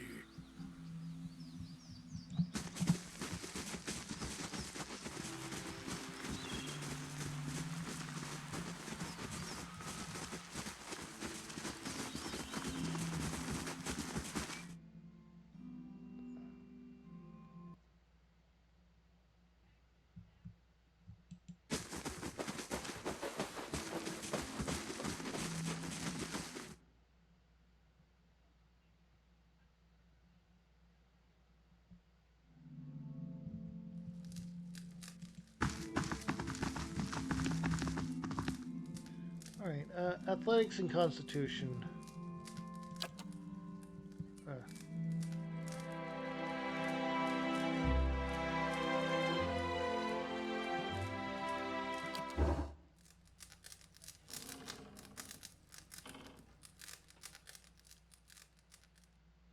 I'm sorry if I was a little tactless before, about your being a watcher. I didn't really understand what was involved. Is it hard, hearing the spirits all the time? It can get a little overwhelming.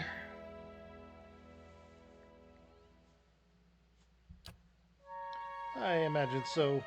All the gathered dead clamoring for attention. Sorry. At any rate, we're bound to find a solution. You can count on my help until we do.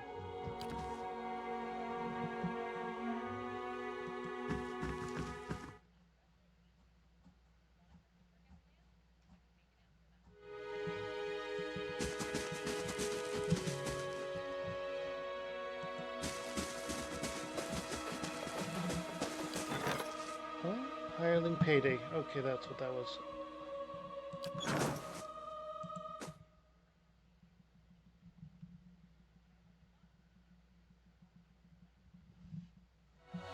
So we have a belt that'll give us more constitution than this does. It's in here. There it is.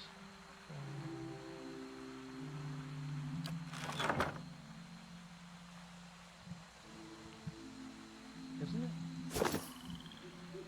Not as beautiful as the Anguithan ruins near my home, but your fortress is impressive in its own little way.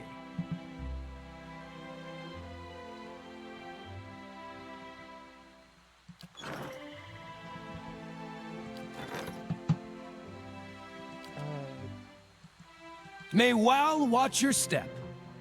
Farewell.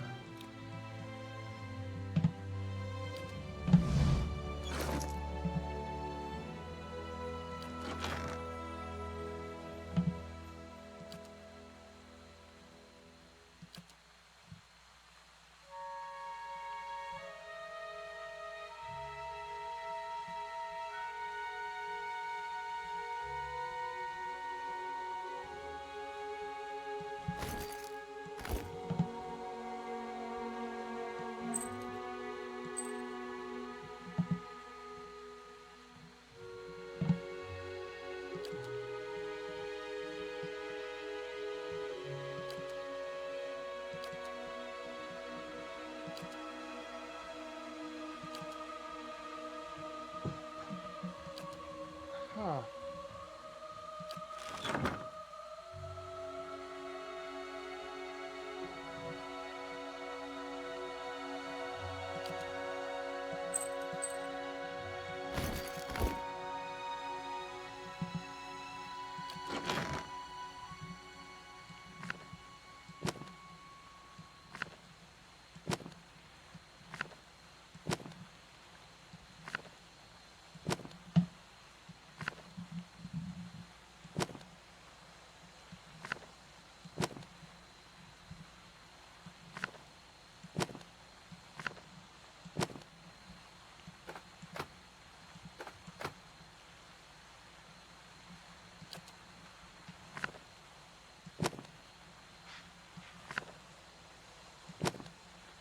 Okay.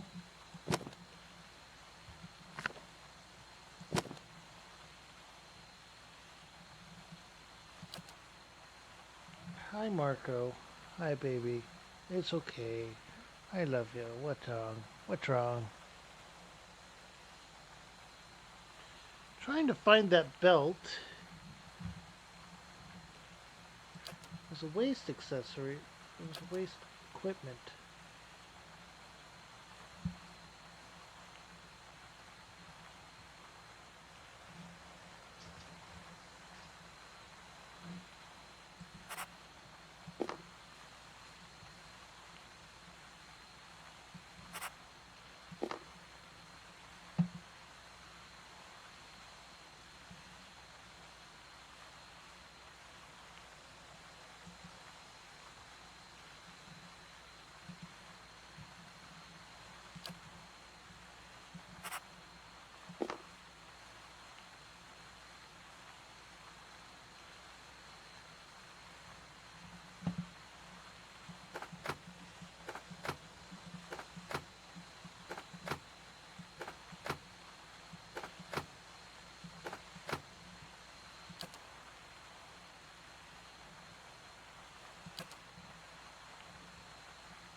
Seriously, there's no sign of it.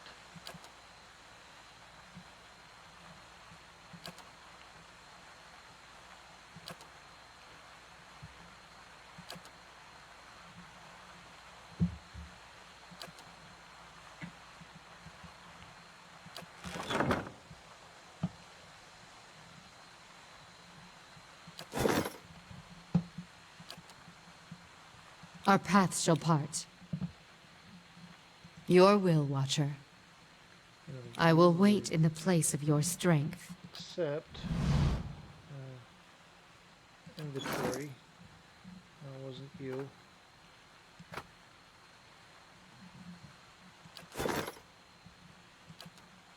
Just say the word.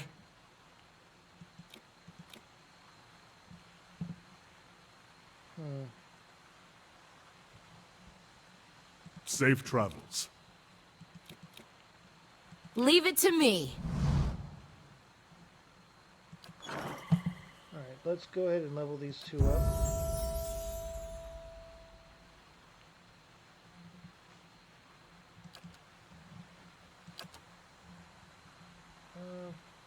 New ability. Ringleader.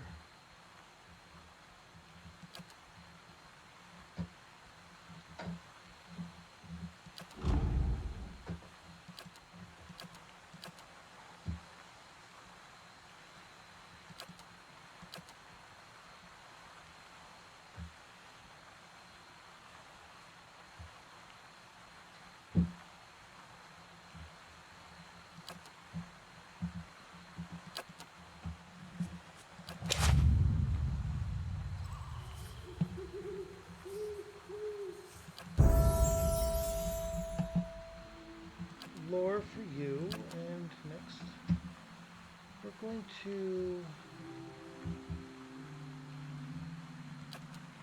cut some meteors and wall of flame.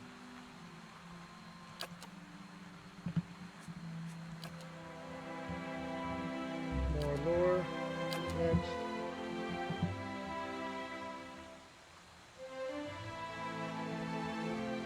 Writhing tentacles and minor arcane.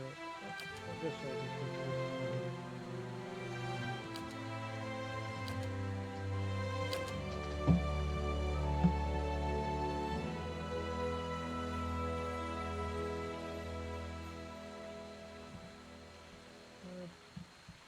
bonus second level spell.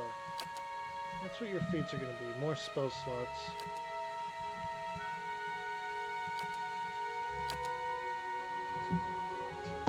5 spell.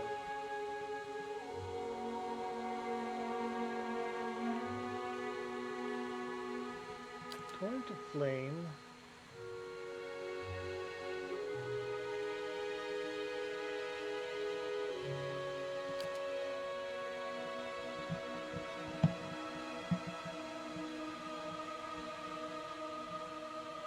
Next.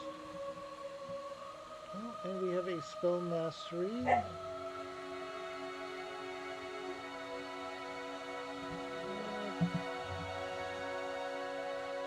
Minor missiles. Arbraroo? What the arbraroo about? Really?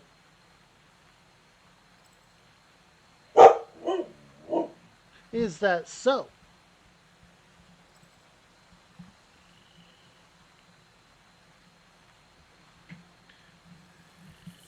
Okay. Rearrange our party again because Just say the word. that was not going to be our end party anyway. We're going back to this. Actually, instead of you, we're taking a Indeed. wizard. No, Farewell. yeah. I shall. Alright, in inventory, we're going to give some things to you. They're quick items.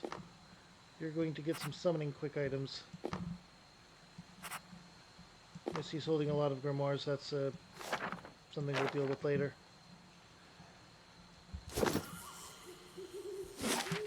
Alright.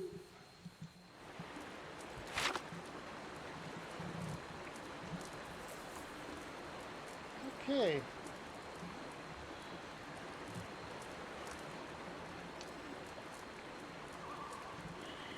Let them rush forward to leave the keep.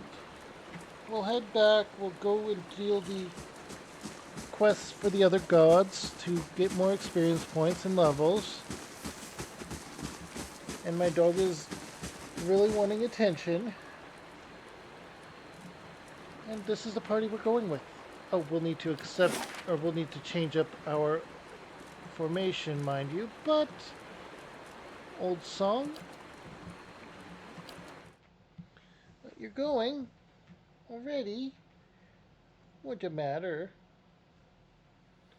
Alright. Oh. Oh, the world was repaired. Okay. Upgrades.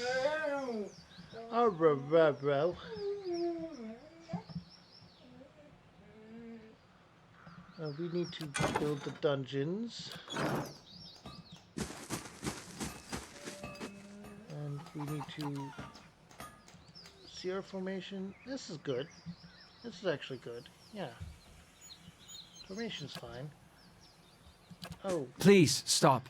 I heard about the riots in Defiance Bay, and the interruption during the hearing. There's something I need to tell you. Go ahead. I have not been entirely honest about my motives for traveling with you up to this point. When I finished my training in Adir, I was introduced to an organization.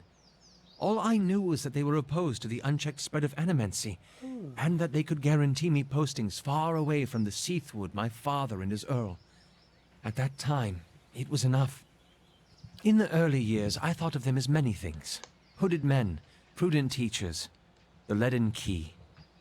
Their rules were strict, but their guidance was clear. I sincerely believe they wanted to keep Kith from the folly of their own foolish ambitions. I came to the Deerwood a little over a year ago. My orders were to gather information on animancy in the region. I see. A senior contact met with me every few months to receive my reports and issue new leads. She sent me to Gilded Vale to keep an eye on events surrounding the local lord, but I lost track of her shortly after that. I don't know if she was reassigned, killed, or sacrificed, the way you saw. At the time you met me, I'd been on my own for a couple of months. And you thought you knew I was coming? I couldn't have. I'd been out of contact with my superiors for months. Not true. I needed some kind of direction. And after that scrape with the locals, I was ready to get out of town. But then you mentioned the hooded figures in the machine, and I was sure you were on the trail of the Leaden Key. And I was correct in a way. What we found wasn't what I expected. I knew the Leaden Key was trying to stop animancy, but I didn't realize how far they'd gone. Murder, sabotage, abandoning entire districts to shambling horrors. And now the whole city is up in flames. I'm still not sure about animancy, but I know I've been following the wrong master. Please, accept my apology, and my service. Let me fight with you to stop Theos. Apology accepted.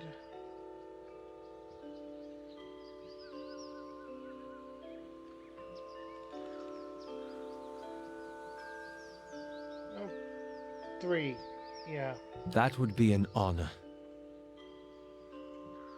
Let's go. Okay. Was not expecting that of our elven mage. Perfectly honest, that was out of left field. Here I am, and there I need to go. We're gonna go to Noonfrost and do the ice one next.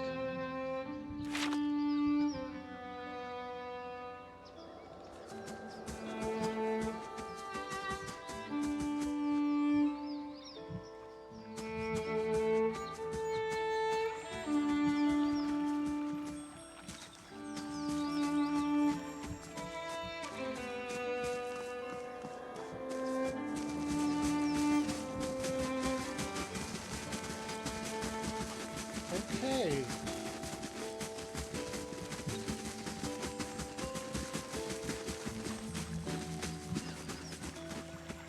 This almost feels like home.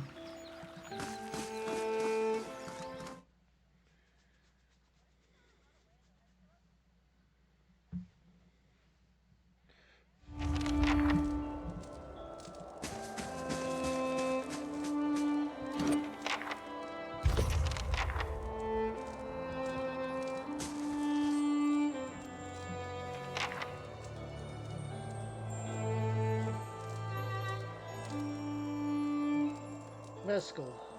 Okay, so that's his name. The pale elf searches you with icy blue eyes.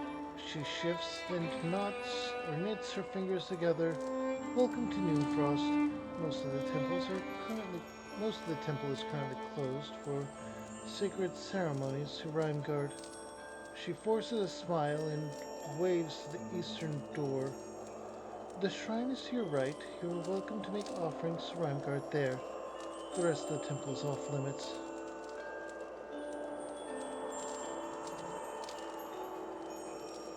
I'm looking for the frost-hewn breach.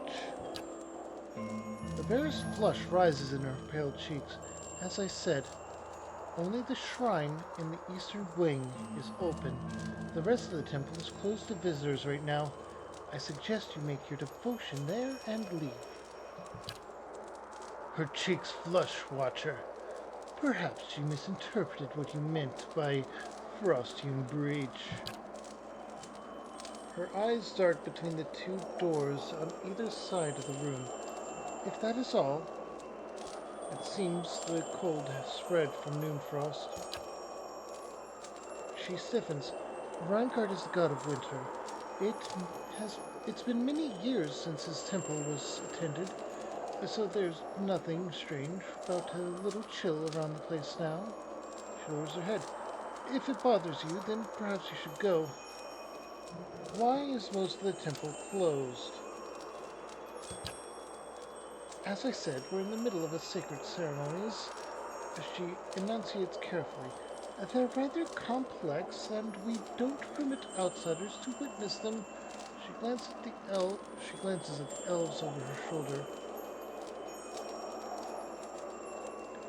Others of my clan get rather touchy about them, which is why you should visit the shrine and take your leave. It's a pity. I was hoping to learn more of these practices.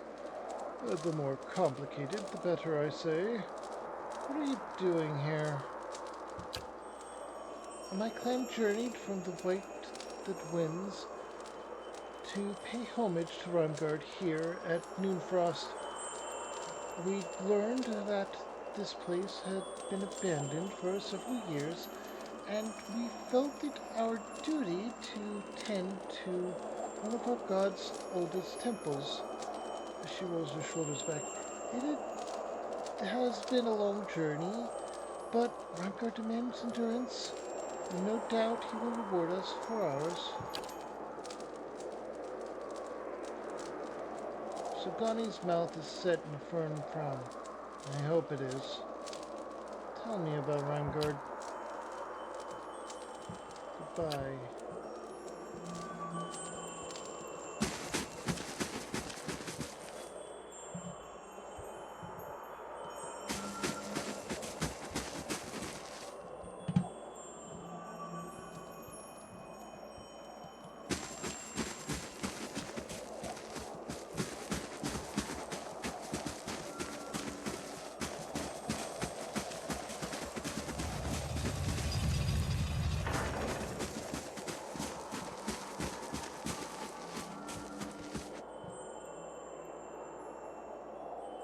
I'll give it a try, at least.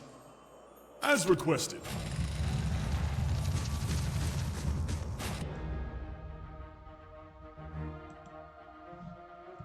Death take you!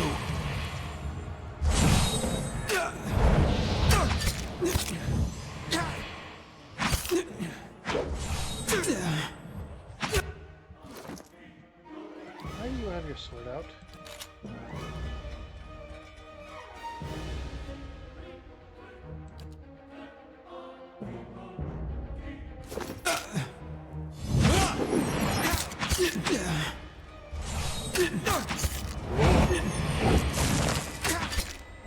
I bring your end.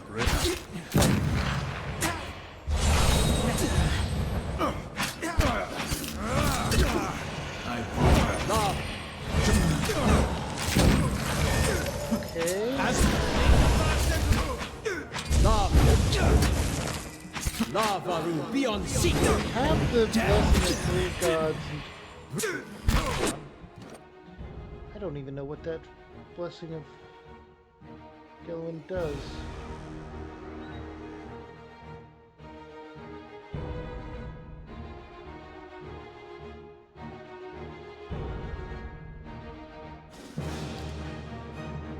Oh, might and athletics boost. So her might is 21. Oh! That is a lot of damage boost. Lavaru, be on seat!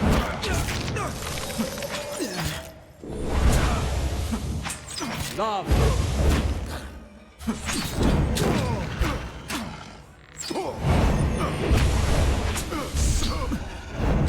Lava!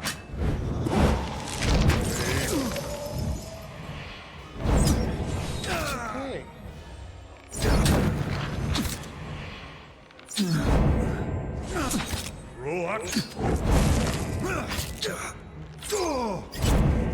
Waved up.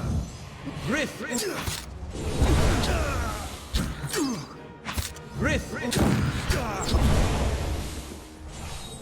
Okay.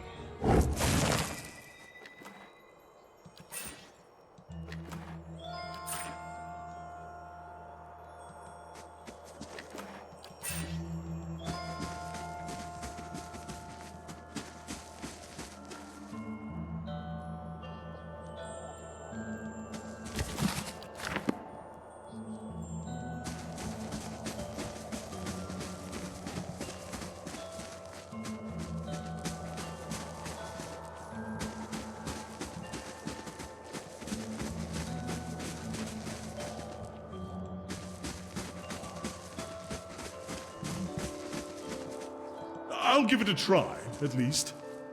As requested.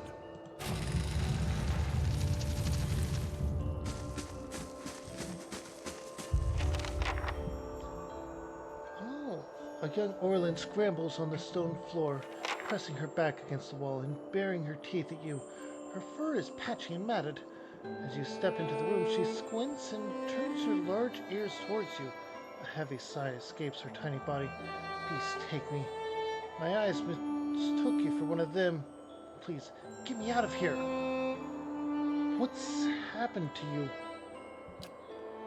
When Noonfrost began freezing the lake, my sister Lara sent me to seek out the cause. She scowls at the dingy room. The pale elf Estromor seized me before I could report back. These pale elves are behind it.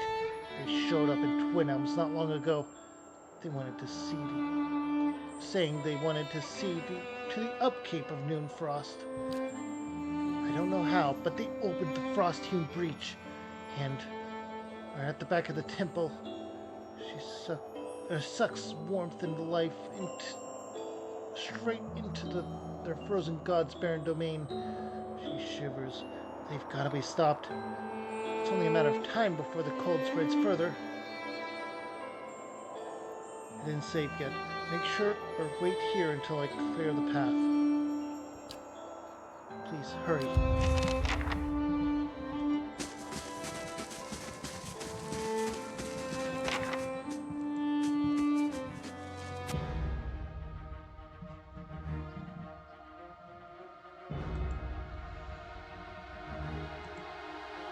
This ends here. I bring. Join arm!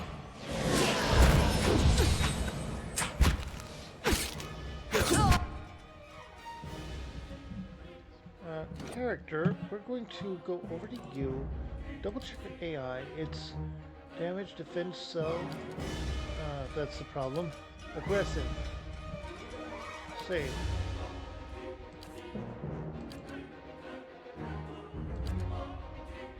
Aggressive. Aggressive. Save.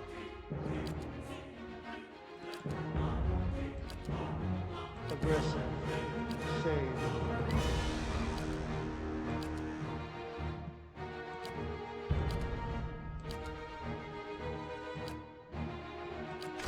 There we go. I guess I had changed that one of the times before I had been knocked out.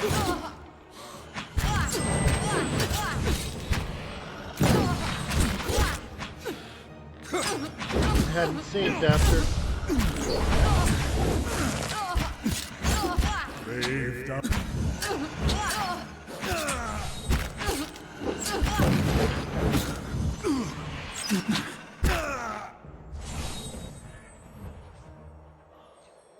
Okay.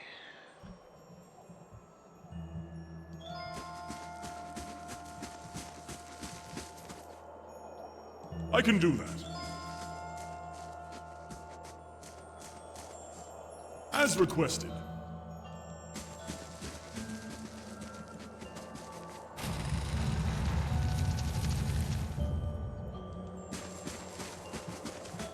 So it's at the back of the temple.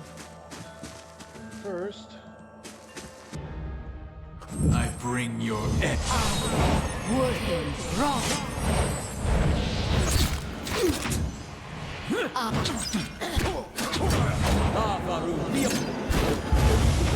Join arms!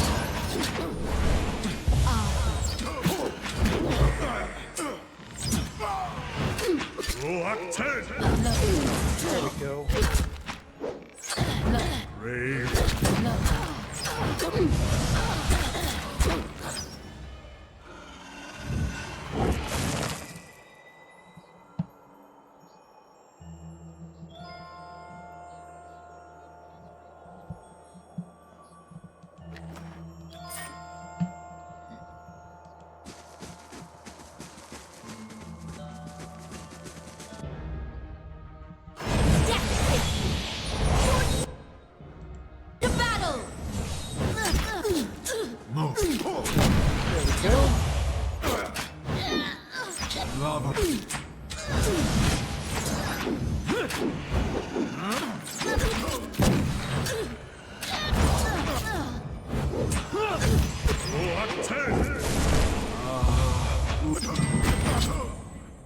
Brave.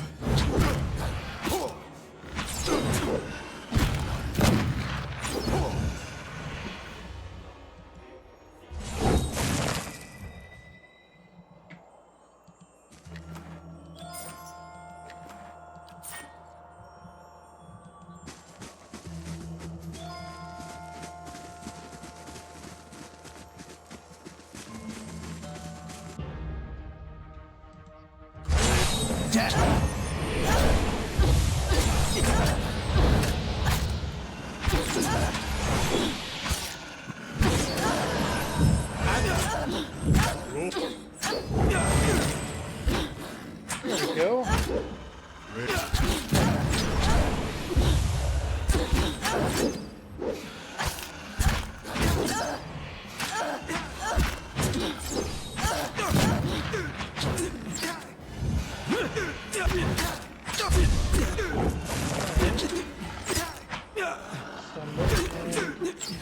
He's down. Having a wizard in the party is actually very big, it seems. I can do that. As requested.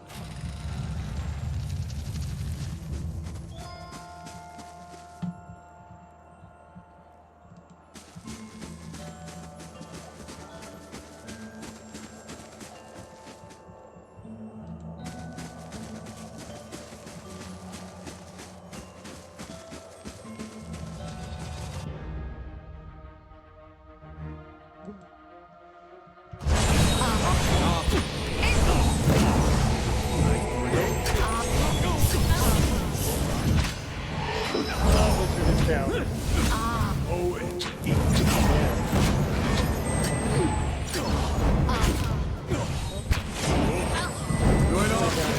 And now he is. Breathe through.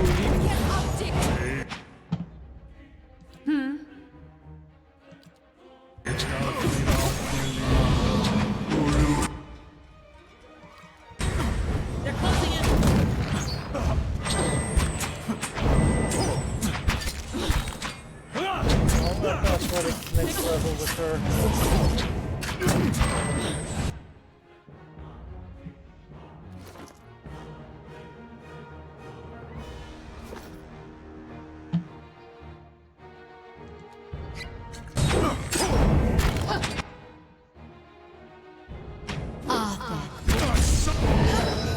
Barbarian down.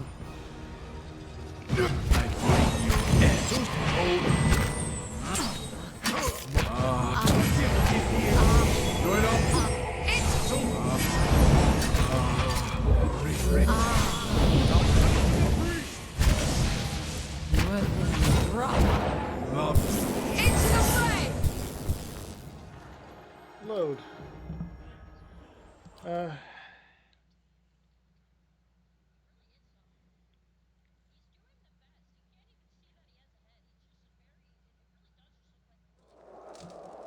Got it.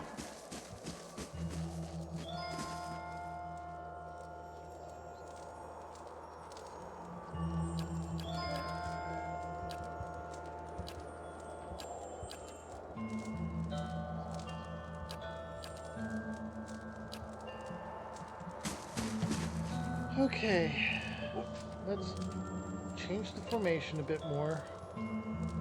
Put you here and you back here, so that you can go here, here, and here. There. Beep. You're yelling at me. Why are you yelling at me? What's the matter? It's not even 2.5 hours in, Marco.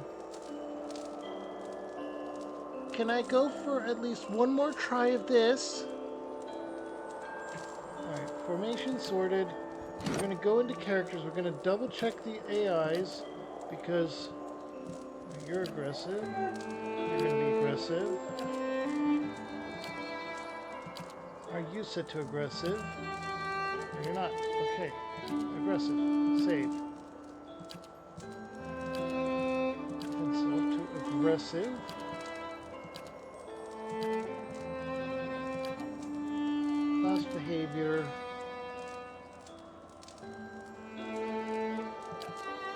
cautious, but we're going to go with aggressive on the attack patterns. There we go.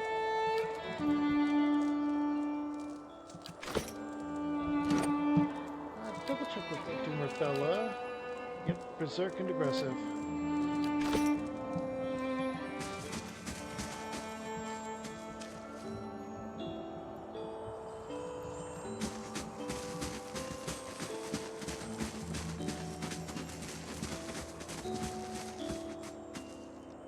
I can do that.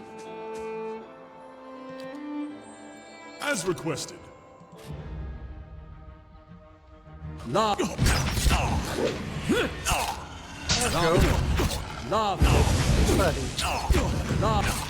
He bumped the gate that blocks off the laundry room, and it moved. No, he bumped the broom and it knocked into the gate. He didn't even bump the gate. He was good boy.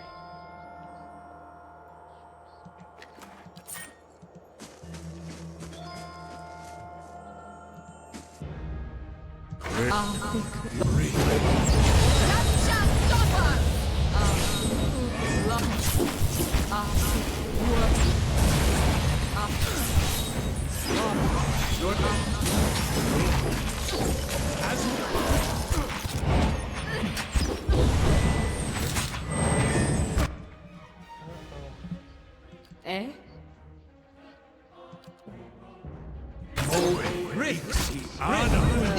Down before I can heal.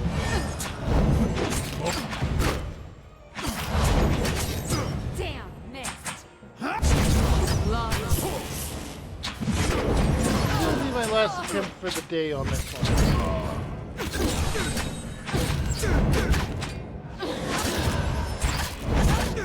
I might not have arranged more spells for me, for a wizard.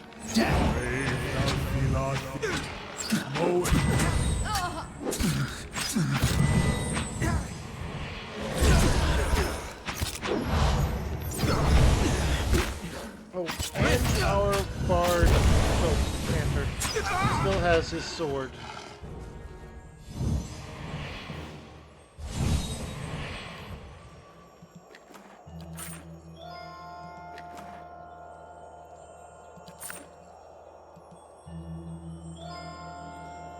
Okay, first of all, let's change up what weapon you're using. Back to this.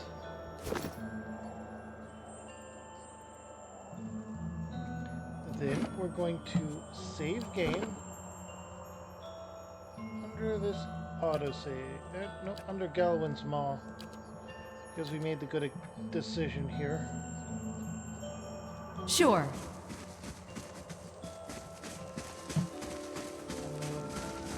Swollen Eye gives us a minus to perception.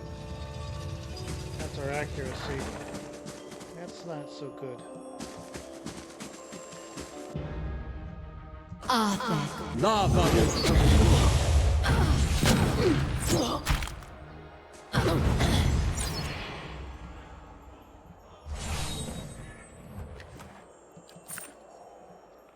Alright.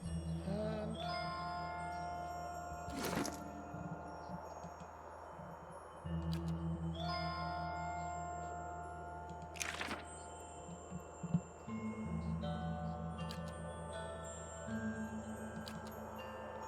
second level, third level.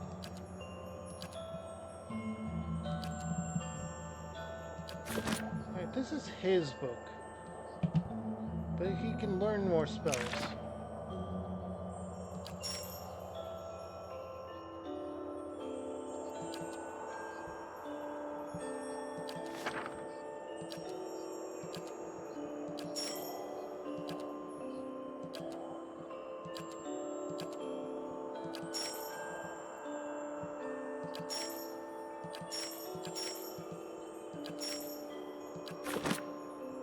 Okay.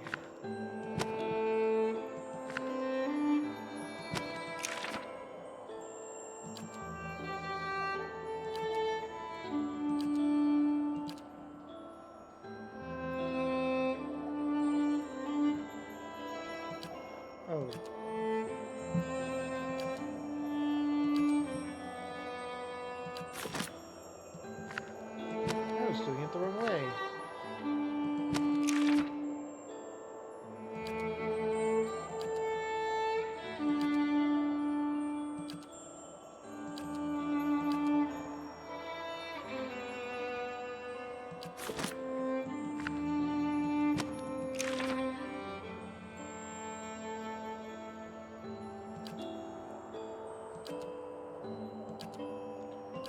Okay.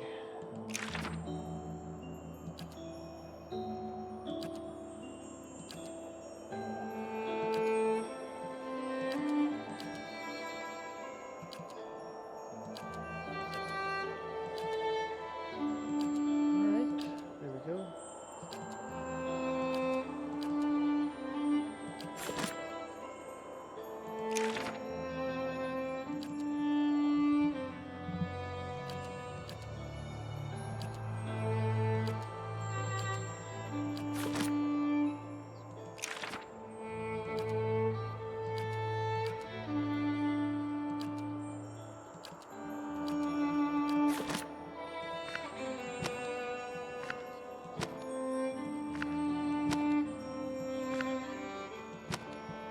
Okay, that's fine.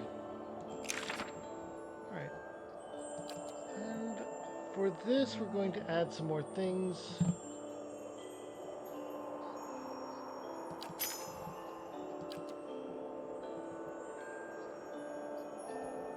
Draining touch. No, we're going to add some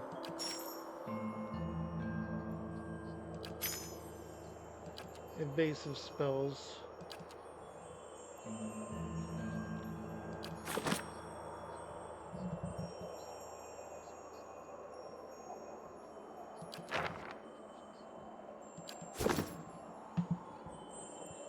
Okay. Now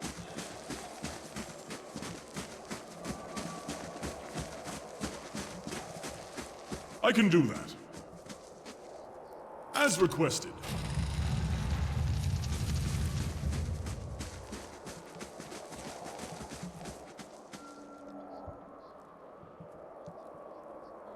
I can do that. As requested.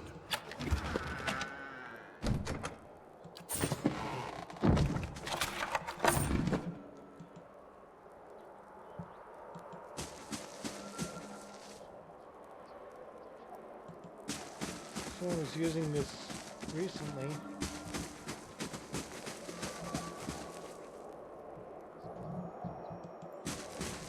Right, that's where the breach is.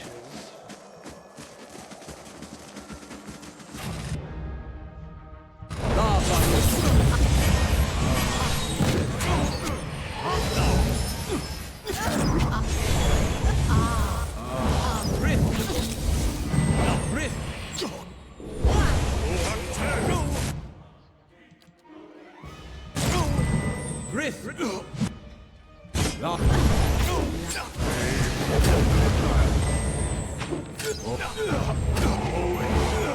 there's multiple healers, that's not fair.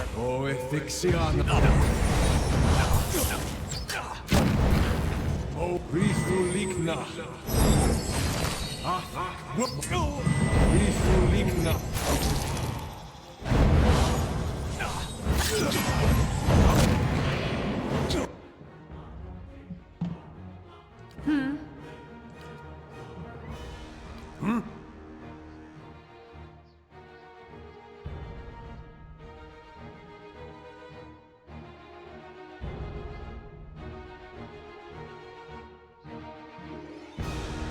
Let's actually put some spells up ourselves.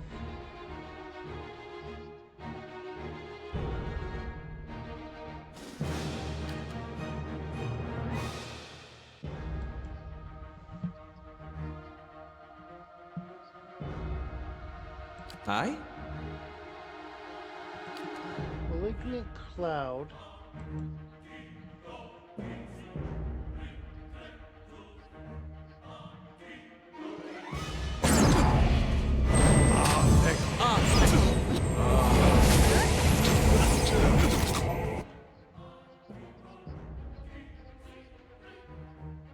Oh. Turn to flame. No.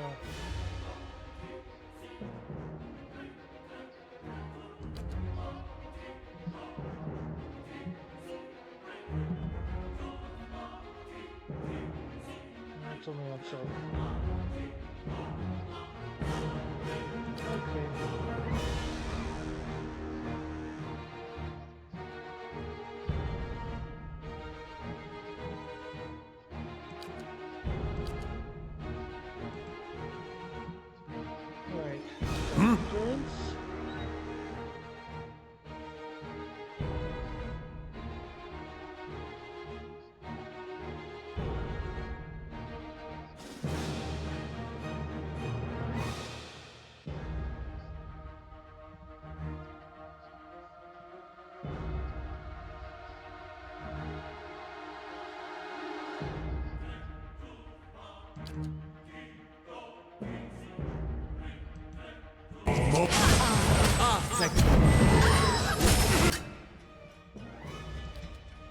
Okay.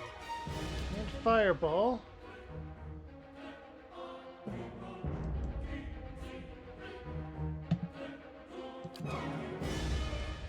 Fireball.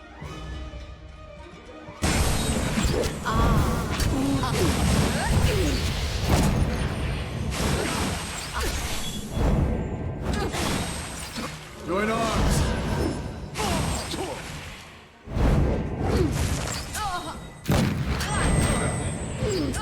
We're down to Vanquisher, Paladin, and Sorceress. The Paladin can't do anything first. Be on seat!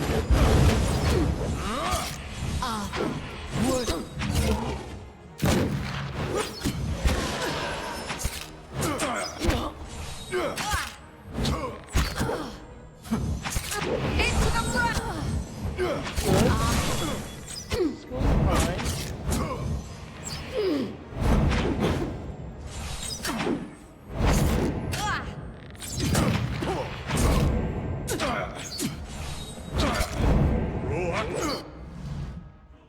Let's use your second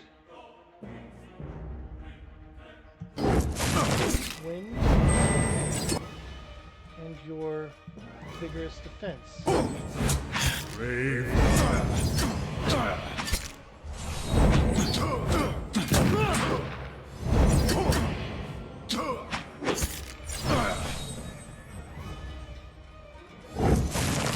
And we managed to beat all of them this time.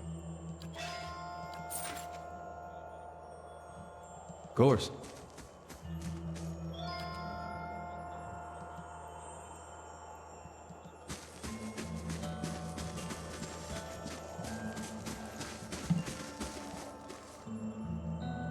I can do that. As requested.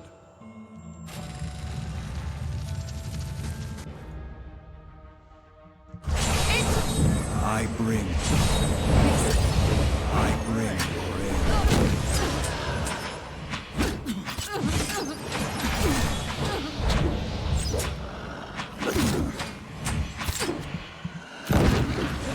Pretty good.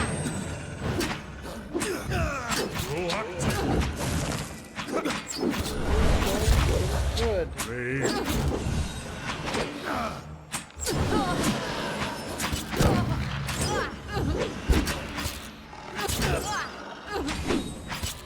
I feel like this will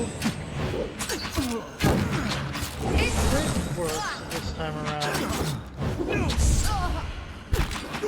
Clear out the front as much as I can and send Captain Scout out.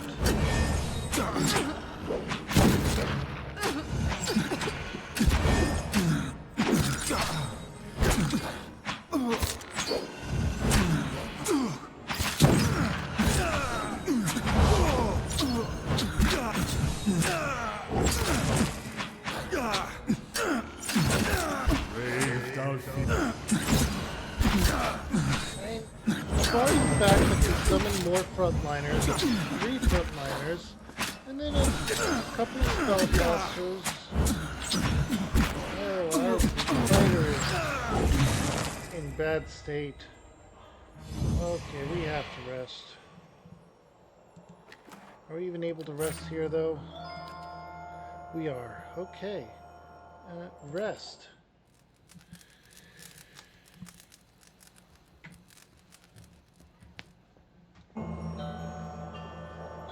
Good.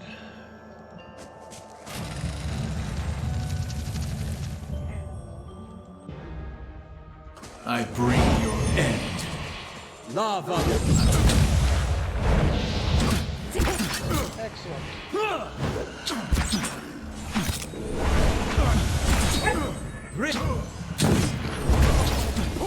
What's the matter, Marco? Rock 10! Really? Are you demanding it? Well, you heard him. So I'm going to save.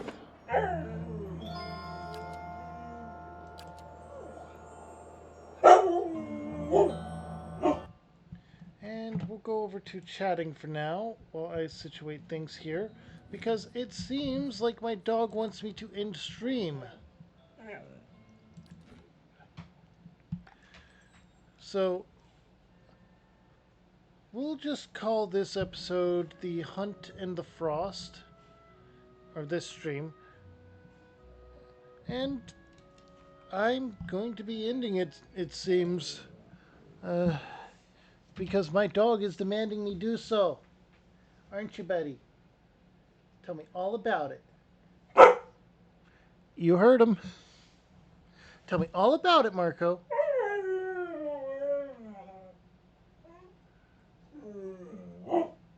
Is that so?